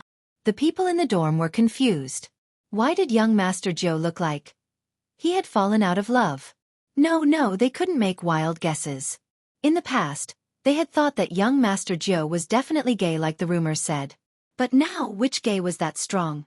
The rumors couldn't be trusted. But why did young Master Jiao come to stay in the dorm? It was a mystery. "Do you have a cigarette?" Suddenly the young man spoke again, interrupting his roommate's thoughts. "Give me one." He even smoked? This didn't match their image of the top student in school. "Second brother. Watch the corridor. Howl when the hostel manager comes." The moment the thornhead spoke, even the boy in underwear cooperated. Their efficiency was high. It was obvious that they had done such things often. Smoking had always been a group activity. It was normal for everyone to have a cigarette in the high school dorm. But it was hard for them to accept the fact that the school hunk smoked. Bo Jiao didn't look at their shocked gazes. She tilted her head and lit the cigarette. She stood by the window, not wanting to move. "Hey, don't you think the school hunk is a little listless? He looks completely different from when he beat me up. He's probably thinking about the competition. Didn't you see his cooperation with young Master Qin? It was amazing." Bo Jiao turned at the mention of young Master Qin. "Didn't I mention that I'm not in a good mood? You gave the entire dorm a show of strength the moment you entered. It was obvious you weren't in a good mood. But why? Do you want to know the reason?" Bo Jiao flicked the cigarette ash, her gaze deepening. The 5 roommates looked at the youngster, nodding in unison. Bo Jiao glanced up, her voice cold. "I was dumped by young Master Qin." Everyone. Didn't he say he wasn't gay? It was finally quiet. No one mentioned young Master Qin's name again. Bo Jiao extinguished the cigarette and glanced at her phone screen. She hesitated for a long time but didn't send the message. Her roommates didn't dare to talk about her situation since young Master Jiao's martial arts skills were too strong. But young Master Jiao was probably the only one who could be so handsome after falling out of love. Bo Jiao's mood didn't change even after 2 consecutive cigarettes. She leaned against the wall. Even if she wasn't handsome, she was still listless. The atmosphere in the room was heavy. Her roommates felt that since their new boss was here, they had to celebrate. "Do you want to go out for a meal? The big plate chicken at the school entrance is a must-have." Bo Jiao glanced at them. Indeed, she wanted to go out for a walk. Staying here like this made her feel stifled. "Let's go." Bo Jiao extinguished the cigarette and walked out. There was a new scenery in number 1 middle school today. The other 5 walked in front. The youngster stuffed her hands into her pockets and followed behind. She wore a black mask and lowered her head to look at her phone. The girls passing by felt their hearts go out of control. Ever since Bo Jiao joined the competition, she hadn't been to school much. Now that she was living in the dormitory, it became a benefit for the girls. The legendary big plate chicken was just opposite the school. It was just a road away. Since it wasn't summer break yet, the weather wasn't particularly hot. Setting up a stall outside the shop and enjoying the natural breeze while eating was a form of enjoyment for the male high school students. Beer was a must. Since she didn't have any lessons today, she was just living in the school. Thorny took a bottle of beer. Just as he was about to pour half a glass for Bo Jiao, the youngster took a bottle over. She bit down on it, opened the cap and gulped it down. The 5 roommates were stunned once more. They watched as the youngster drank without a change in expression. Their school hunk was indeed a ruthless character. They probably noticed that Bo Jio was looking at her phone. Someone couldn't help but ask, "Young Master Jio, what are you looking at? Why are you so engrossed?" "Nothing." Bo Jio closed the WeChat page and took another sip of beer. That person didn't think there was anything interesting on the phone. He couldn't understand why young Master Jio was looking at an empty WeChat screen. This meal. Bo Jio didn't eat much. She just sat there and drank silently. Because it was by the side of the road, anyone who drove would be able to see it as long as they opened the windows. When she opened the fourth bottle of beer, Bo Jio paused. Bo Jio paused for a moment. It wasn't because of anything else, but because of the familiar military Land Rover that was driving over. The car plate was unique and there was only one in the entire Jiang city. Bo Jio recognized the car and so did her roommates. One of them blurted out, "Isn't that young Master Qin's car?" Only then did he realize something and shut his mouth. It was indeed a car Qin Mo often took. The windows weren't closed. They could clearly see that handsome and aloof face. The driver noticed them and paused for a moment. "Young Master, it's young Master Jio." Qin Mo glanced over at Bo Jio and said calmly, "Let's go." The driver was puzzled. Usually, young Master would ask young Master Jio to get in the car. But today, the roommates who were eating chicken were still thinking about young Master Qin's gaze. He must have looked over, but the next second, the Land Rover drove away. He turned back to look at the youngster's expression. Bo Jio didn't say anything. She retracted her gaze and ordered another bottle of beer. The roommates were dumbfounded. If they continued drinking, the lovelorn person would be fine, but all of them would collapse. Honestly, the school hunk was a little scary when he was lovelorn.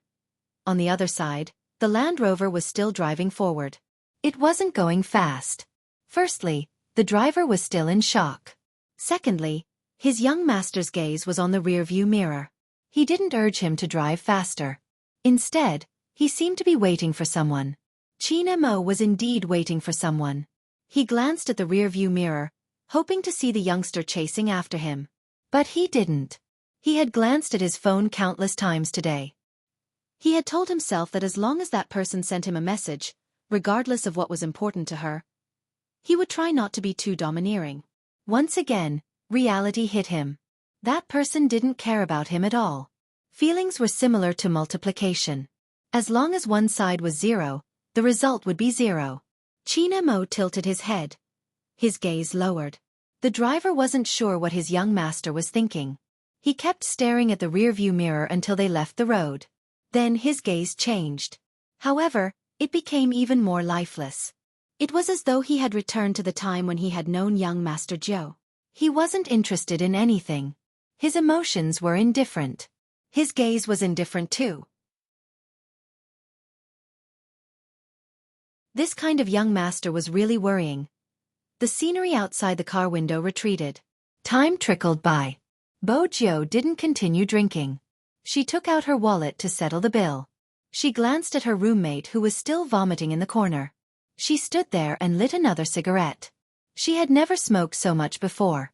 Even when she was on her period, she would only smoke half a cigarette to relieve the pain. But it didn't seem right not to smoke. Perhaps she had never expected that person to treat her like an ordinary person, brushing past her with such an indifferent expression. Her heart tightened. This should be the lightest punishment. When the Almighty found out about her true identity, would he be 100 times colder? No one could predict it. She should do something else to stop herself from thinking about it. That way, it wouldn't be so boring. It would be more natural for them to meet again in the National League. Bo Jio knew that she wasn't being fair. But the Almighty might not know that he liked her in her high school facade. In reality, the real her wasn't that innocent. Underneath this facade, she was an international criminal. He had said that he would capture Z personally and send her to jail. Bo Jio didn't regret taking this path. But sometimes, she would think that it would be great if that person could accompany her on this path. But Bo Jio knew that they were destined to walk different paths. Their methods were different. The Almighty followed the law. And she used her own methods. If it was possible, she hoped that in his heart, she would be the person he wanted to separate from and not a criminal. Qin Group Club. Numerous laptops were switched on at the same time. A meeting was being held in the meeting room. Anyone with eyes could see that Boss Chin's pressure was lower than any other day. It was probably too low. He wasn't even paying attention during the meeting. But to them, it wasn't that bad. Other than the slight fear, everything else was fine. The moment the words "meeting" ended were heard, the managers fled the scene hurriedly. Feng Yi had wanted to talk to him about Little Spade, but from the looks of it, anyone who mentioned that name wouldn't have a good ending.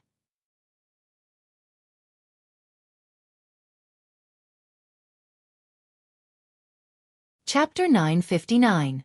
Qin Mo still remembered when he received this lighter. He couldn't wait to hold it in his hand and play with it several times. He couldn't get enough of it and liked it no matter how much he looked at it. He didn't want anyone else to touch it except him. So he always carried it with him. Qin Mo knew very well that the girl didn't know what day it was. From her wandering eyes, it could be seen that she had forgotten everything, and her guilty conscience could be seen. The next day, she gave him such a thing. It was because the girl was the one who gave him the lighter that he couldn't bear to part with it. But at the end of the day, he had used some tricks to get this gift from her. Qin Mo's fingers tightened, and his eyes deepened. Captain. Coco had just finished a live broadcast and was still wearing his uniform. He wanted to take advantage of the break to come in to rest and seek comfort from his captain. As the person who carried the external publicity of the entire team, Coco would sometimes appear in the company. But he hadn't seen Manager Feng today, so he didn't know how Qin Mo was feeling today. After hearing the sound, Qin Mo glanced sideways. Coco sat on the sofa, his tiger teeth exposed. He reached out and tugged at his shirt. Captain, next time when you answer questions in the live broadcast, you and Little Spade should go. 80% of the people are asking me if you are really together. I said you are brothers, but they didn't believe me. I'm not good at lying, so I almost exposed you. Coco spoke for a while. Seeing that his captain didn't even look at him, he hopped over, holding a bag of yogurt in his mouth and looking at Qin Mo. The captain didn't even look at him. He was holding something in his hand. Coco looked for a while. He really didn't understand what was so good about this little thing. Why would the captain look at it for so long? After drinking the yogurt, Coco threw the bag away and asked curiously, "Captain, what is this?" Coco's question seemed to finally pull Qin Mo's eyes back. Lighter.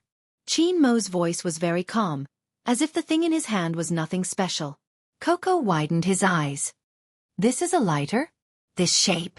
It looks good. Where did you buy it? Qin Mo remained silent. But even so, Coco didn't notice that his captain was in a bad mood. He continued to look at the pure silver lighter. The more he looked, the more he liked it. Let me try lighting a cigarette? Why are you lighting a cigarette? Qin Mo arched a brow and threw the cigarette lighter to the side. Such an ugly thing. Ugly. Coco looked at his captain's side profile. There was no emotion on it. The naive Coco thought that his captain simply didn't like the igniter. Captain, if you think it's ugly, give it to me. I think it looks good. When Qin Mo heard that, he lifted his eyes and glanced at Coco. Her gaze was so cold that Coco's scalp went numb. He thought he had said something wrong, and his left hand felt like it was frozen. What did the captain mean? He had already said that it was ugly. Doesn't that mean I don't like it? Why was she looking at him as if she wanted to chop off his hand in the next second? Just when Coco thought that the captain would say something to him, Coco's eyes widened. A cold and indifferent voice rang out again. Up to you. Up to you? Did the captain mean that he could take the lighter away? But that wasn't what the captain's gaze said. Coco confirmed again.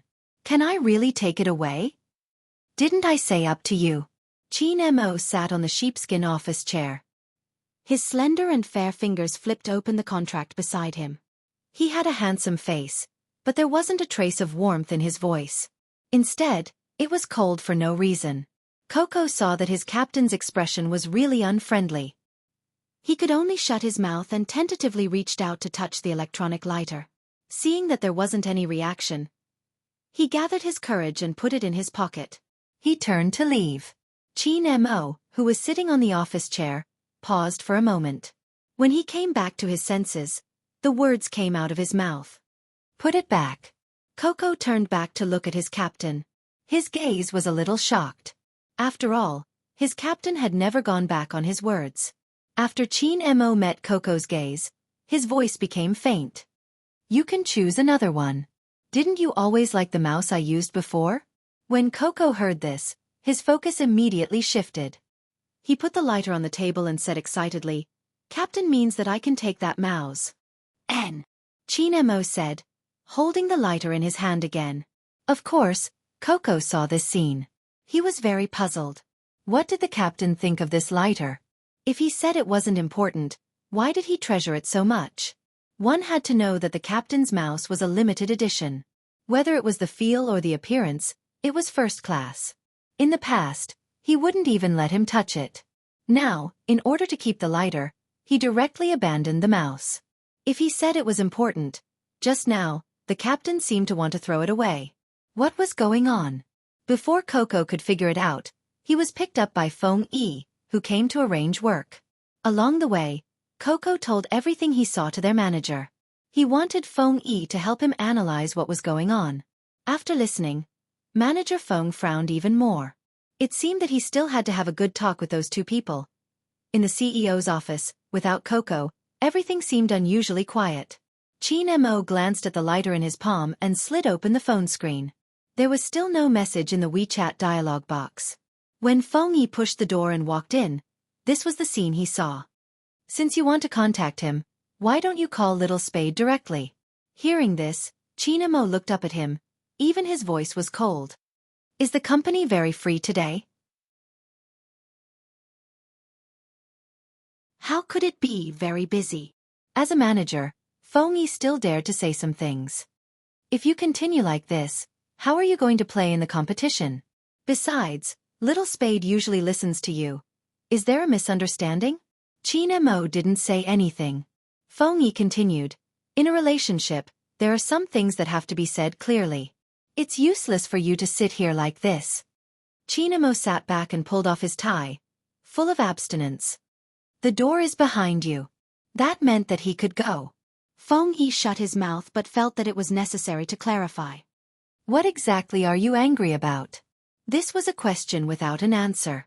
The man in front of him was still looking at the contract in his hands, cold and without a trace of space. Feng Yi knew that he wouldn't be able to get anything out of him even if he continued asking. He glanced at the lighter that Coco had mentioned. It was obviously too important, hence, even though he was angry, he didn't throw it away. It should be from Little Spade. It seemed like he had to put in more effort to find out the reason. As the manager of the club, he didn't just have to guard against his players dating outsiders, he also had to guard against them dating insiders. You don't have to worry about my condition. Feng Yi waited for Qin Mo to speak, but he didn't say the reason. Instead, he said faintly, there won't be any problems in the competition. At this point, Feng Yi didn't know what else to say. He could only solve the problem from the side. To solve the problem from the side was to ask the other party. After leaving the office, the first thing Feng Yi did was to call Bo Jiu. The youngster's phone went through but no one picked up. Feng Yi pressed his head, unaware that Bo Jiu had drunk alcohol in the afternoon. Bo Jiu drank around 10 bottles of Budweiser alone. After finishing, she returned to the dormitory and climbed onto the bed. She slept on the upper bunk, which was much quieter than the lower bunk. Classes started on Sunday afternoon. Bo Jiu wasn't in the mood to go to class. She got on the bed, opened the quilt, and covered her head with it. She listened to the sound of rain outside. The scene on the street was still replaying in her mind. From afar, that person had been sitting in a car. He had seen her but his gaze had been indifferent, as though she was just an ordinary person. Bo Jiu froze, her heart clenched tightly. She couldn't fall asleep at first. But after the alcohol kicked in, drowsiness slowly crept over her. Her chest was still unable to accept the emptiness, as though she had lost something. Fortunately, alcohol was useful, it could help her sleep.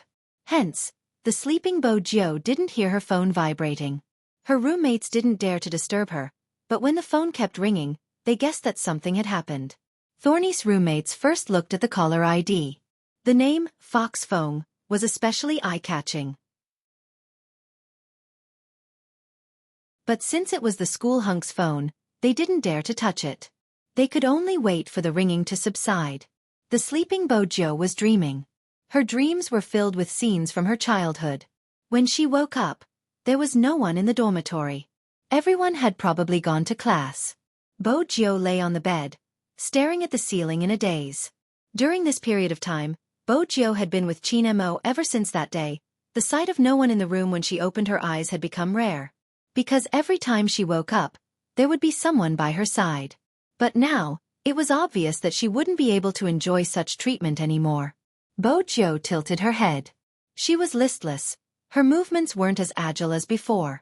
Coincidentally, the headmaster had brought someone from the student council to check on the dormitory. Classes had started, but there were still students sleeping in the dormitory.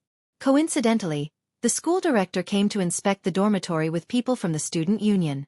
Classes had already started, but there were still students sleeping in the dormitory. One could imagine that no matter who that person was, the headmaster's expression would not be too good. But because it was Bo Jiu, he didn't punish her too harshly. Go to the field and do frog jumps. Go to class after you do 100. The headmaster wasn't bad. He was strict with the students, but he treated them well. Bo Jiu respected him even though she hadn't been to school. Moreover, she didn't want to be idle.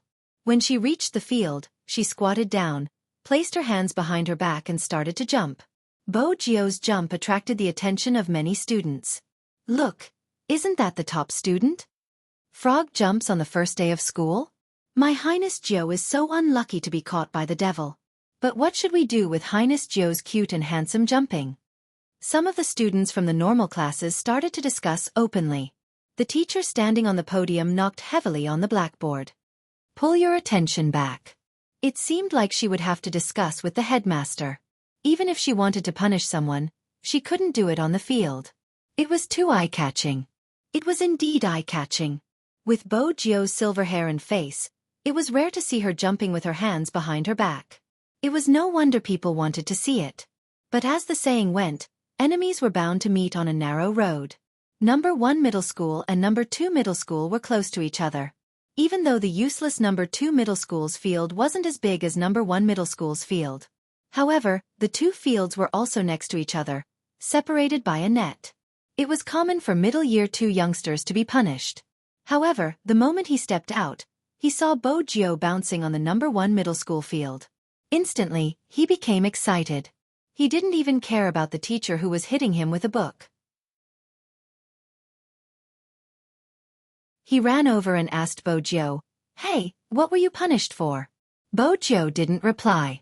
The teenager continued, "Let me tell you, I'm being punished unjustly this time. Do you still remember when I asked you to play for me to confirm my relationship with my girlfriend? I just went to your number 1 middle school and gave my girlfriend lunch. I even used the roses planted in the school to prove my innocence. Not only did your director get angry when he saw me, he even punished me." Bo Jiu slowed down. She glanced at him and said slowly, "That's a good punishment. I can't stand people like you who show affection everywhere." The number 2 middle school youngster. It took time for the frog to jump. The school hunk of number 1 middle school and the boss of number 2 middle school were punished at the same time. But one of them was clean and handsome from start to finish. The other one was hit on the head by the headmaster. Shui Yaoyao saw the scene too. She placed the pencil in her hand aside. Her gaze on the youngster didn't retract. The school had to pass the test in order to successfully participate in the National League. Hence, Bo Jiu had always been cooperative. The headmaster was satisfied with the youngster's attitude and didn't call his parents. Bo Jiu was also glad that his parents weren't notified. After all, Qin Mo's name was written in her contact list. But after this time, even if he was notified, he probably wouldn't come. Bo Jiu sat on the edge of the field. Bo Jiu sat at the edge of the field, using the back of her hand to wipe the sweat that was dripping down her sharp chin. The fangirls couldn't control themselves. The teachers probably knew that no one was listening to this class. Everyone's attention was on the field. But Bo Jiu's attention was on her phone. She couldn't be too presumptuous in front of the headmaster. She found a secluded place and wanted to call Manager Feng.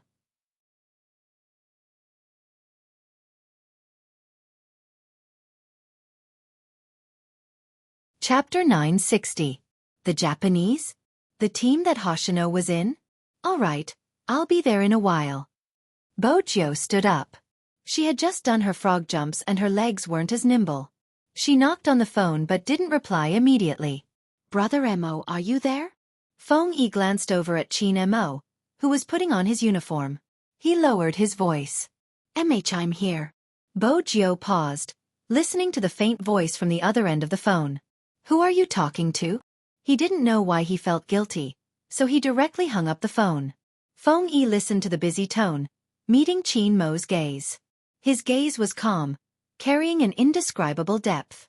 With Boss Qin's intelligence, he must have guessed who was on the other end. But for some reason, he didn't seem to understand. Boss Qin lowered his head and adjusted his sleeves, asking. Feng Yi coughed lightly. It's Little Spade, the Japanese are here and they have to gather the entire team. Qin Mo didn't say anything else. As a manager who understood his team members' thoughts, Feng Yi added, Little Spade said she'll be here in a while. Qin Mo stuffed a hand into his pocket, arching a brow. Oh. She's so scared that she hung up on you. Are you sure she'll be here in a while? Feng Yi coughed again. This time, it wasn't intentional but he really choked. He lowered his voice. You've been waiting for her news the entire day. I asked you to contact her but you didn't. Boss Qin, why do you have to do this? Qin Mo glanced at him. When he spoke again, his voice was hoarse.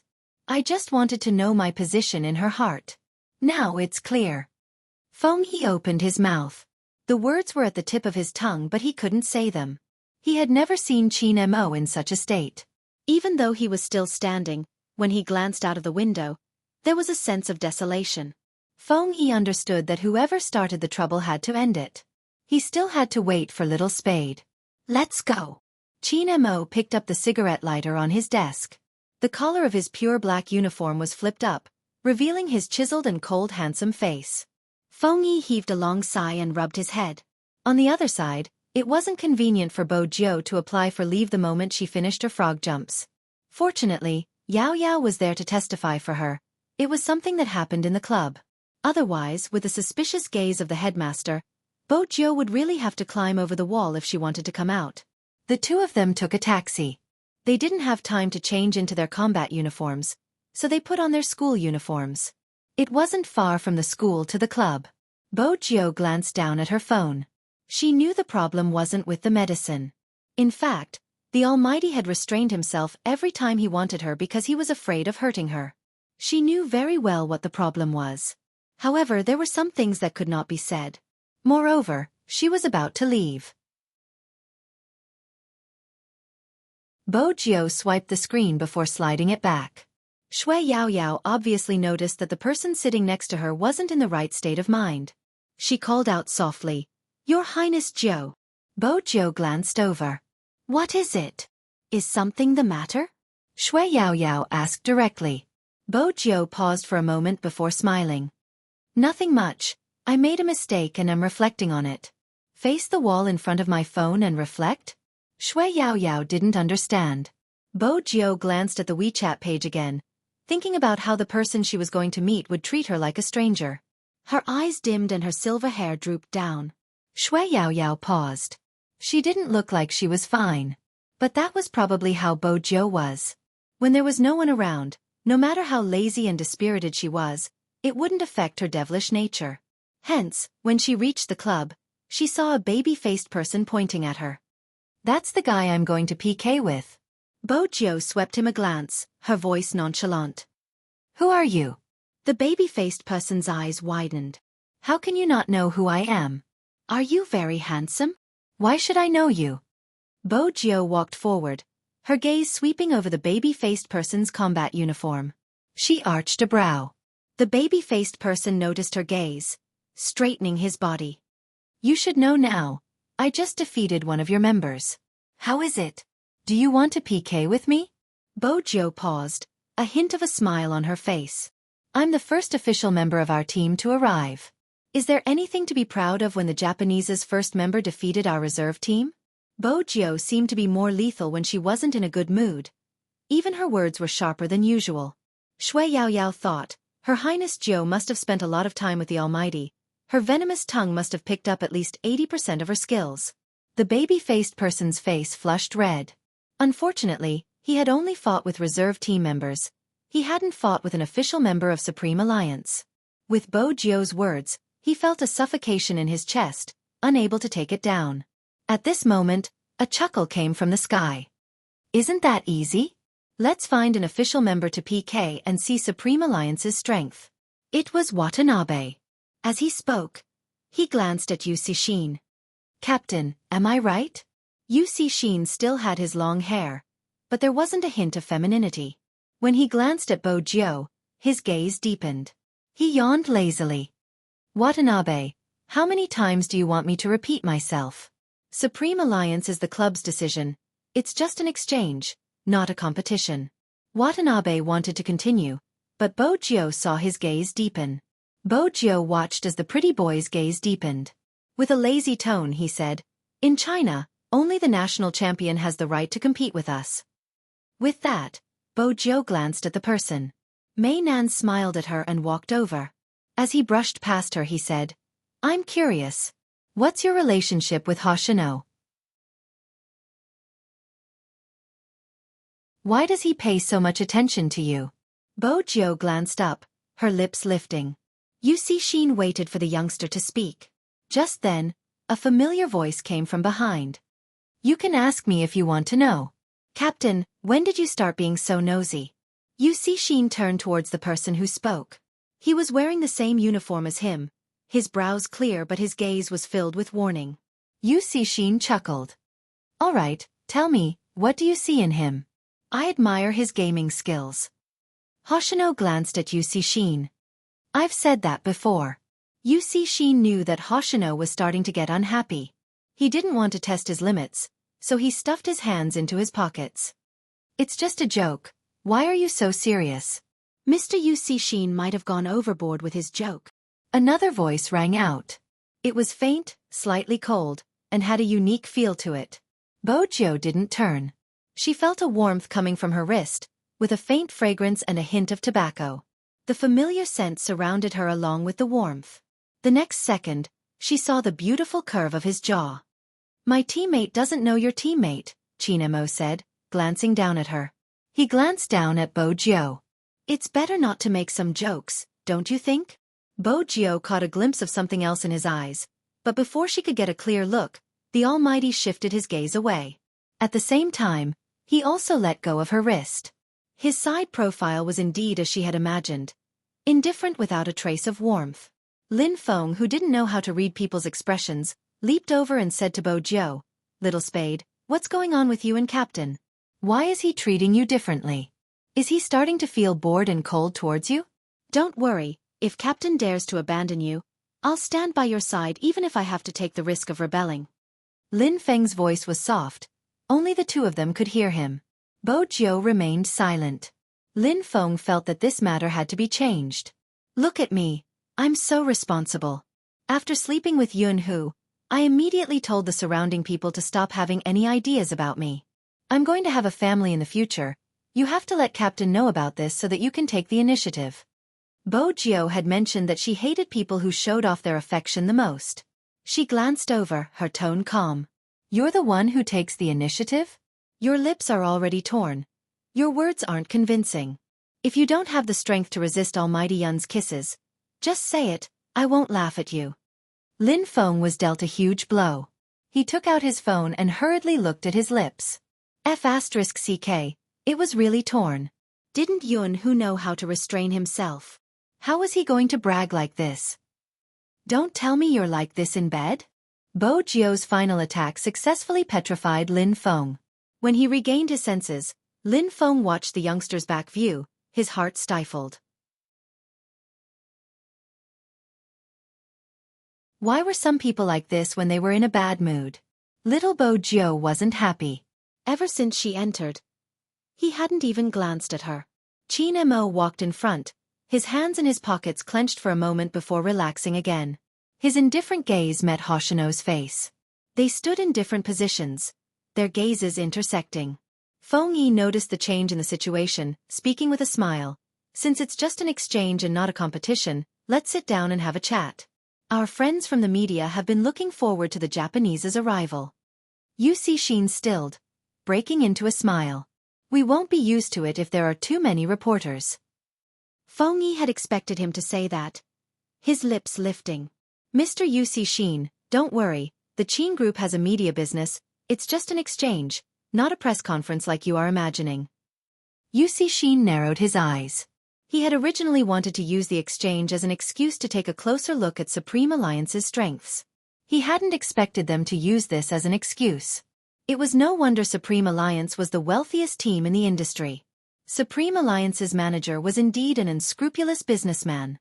Actually, that wasn't the only reason Feng Yi had called the media over. It was because of Qin Mo's abnormal state.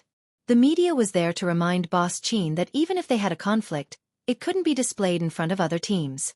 Both of them were able to keep their composure. But because of their composure, Feng Yi was worried they would explode. After all, no one had ever been able to guess young Master Qin's thoughts correctly. A meeting between two teams, one of which was the Japanese, would be newsworthy. Even if the entire Japanese team wasn't present, Hoshino and UC Sheen represented the entire Japanese team. Their captain and vice-captain were world-class esports experts who rarely showed their faces. Every word would become a headline in esports. The doll-faced man couldn't be rash even if he wanted to compete with Bo Jiao. Both teams were good-looking. Even if there was enmity between them, it wouldn't be displayed at such a moment. Etiquette was a basic rule of etiquette for both teams. Hence, it was a real exchange. Bo Jiao wasn't interested in conversing. She sat very close to Hoshino and turned to glance at him. Hoshino could guess what she wanted to ask, sending a message over. I found out about Rao Rong. I'll send you the information when I get back. Bo Jiao replied. Okay. The receptionist walked over with a tray of fruits and tea. Feng Yi had arranged for this to be a friendly gesture. But the moment the receptionist placed the tray in front of Bo Jiao, Hoshino interrupted. Hoshino suddenly said, "She doesn't eat peaches." In that instant, the receptionist wasn't the only one who froze. Even Lin Feng and the others turned towards Hoshino. How did he know Little Spade didn't eat peaches? They had interacted with Little Spade for so long and yet, he didn't seem to eat peaches. After all, Little Spade wasn't a picky eater. Hoshino seemed familiar with something they didn't know. Even though Lin Feng was naive, he was still sensitive to such matters. Did they know each other? That was his first reaction. On Qin Mo's side, the hand holding the teacup froze. He lifted his eyes and looked at the youngster indifferently. Bo Jiao knew she couldn't let the Almighty see through her. Hence, she reached for a peach slice and placed it in her mouth. In the past, she hadn't been able to eat peaches as they would break out in rashes. But this was different. Bo Jiao lowered her lids, swallowing the peach slice before taking a sip of tea. Hoshino's reaction was quick. He smiled naturally and added, "Watanabe, did you forget how you said it wasn't nutritious the last time you ate peaches?" Watanabe pointed to himself. Was that true? It seemed like there was, so he nodded.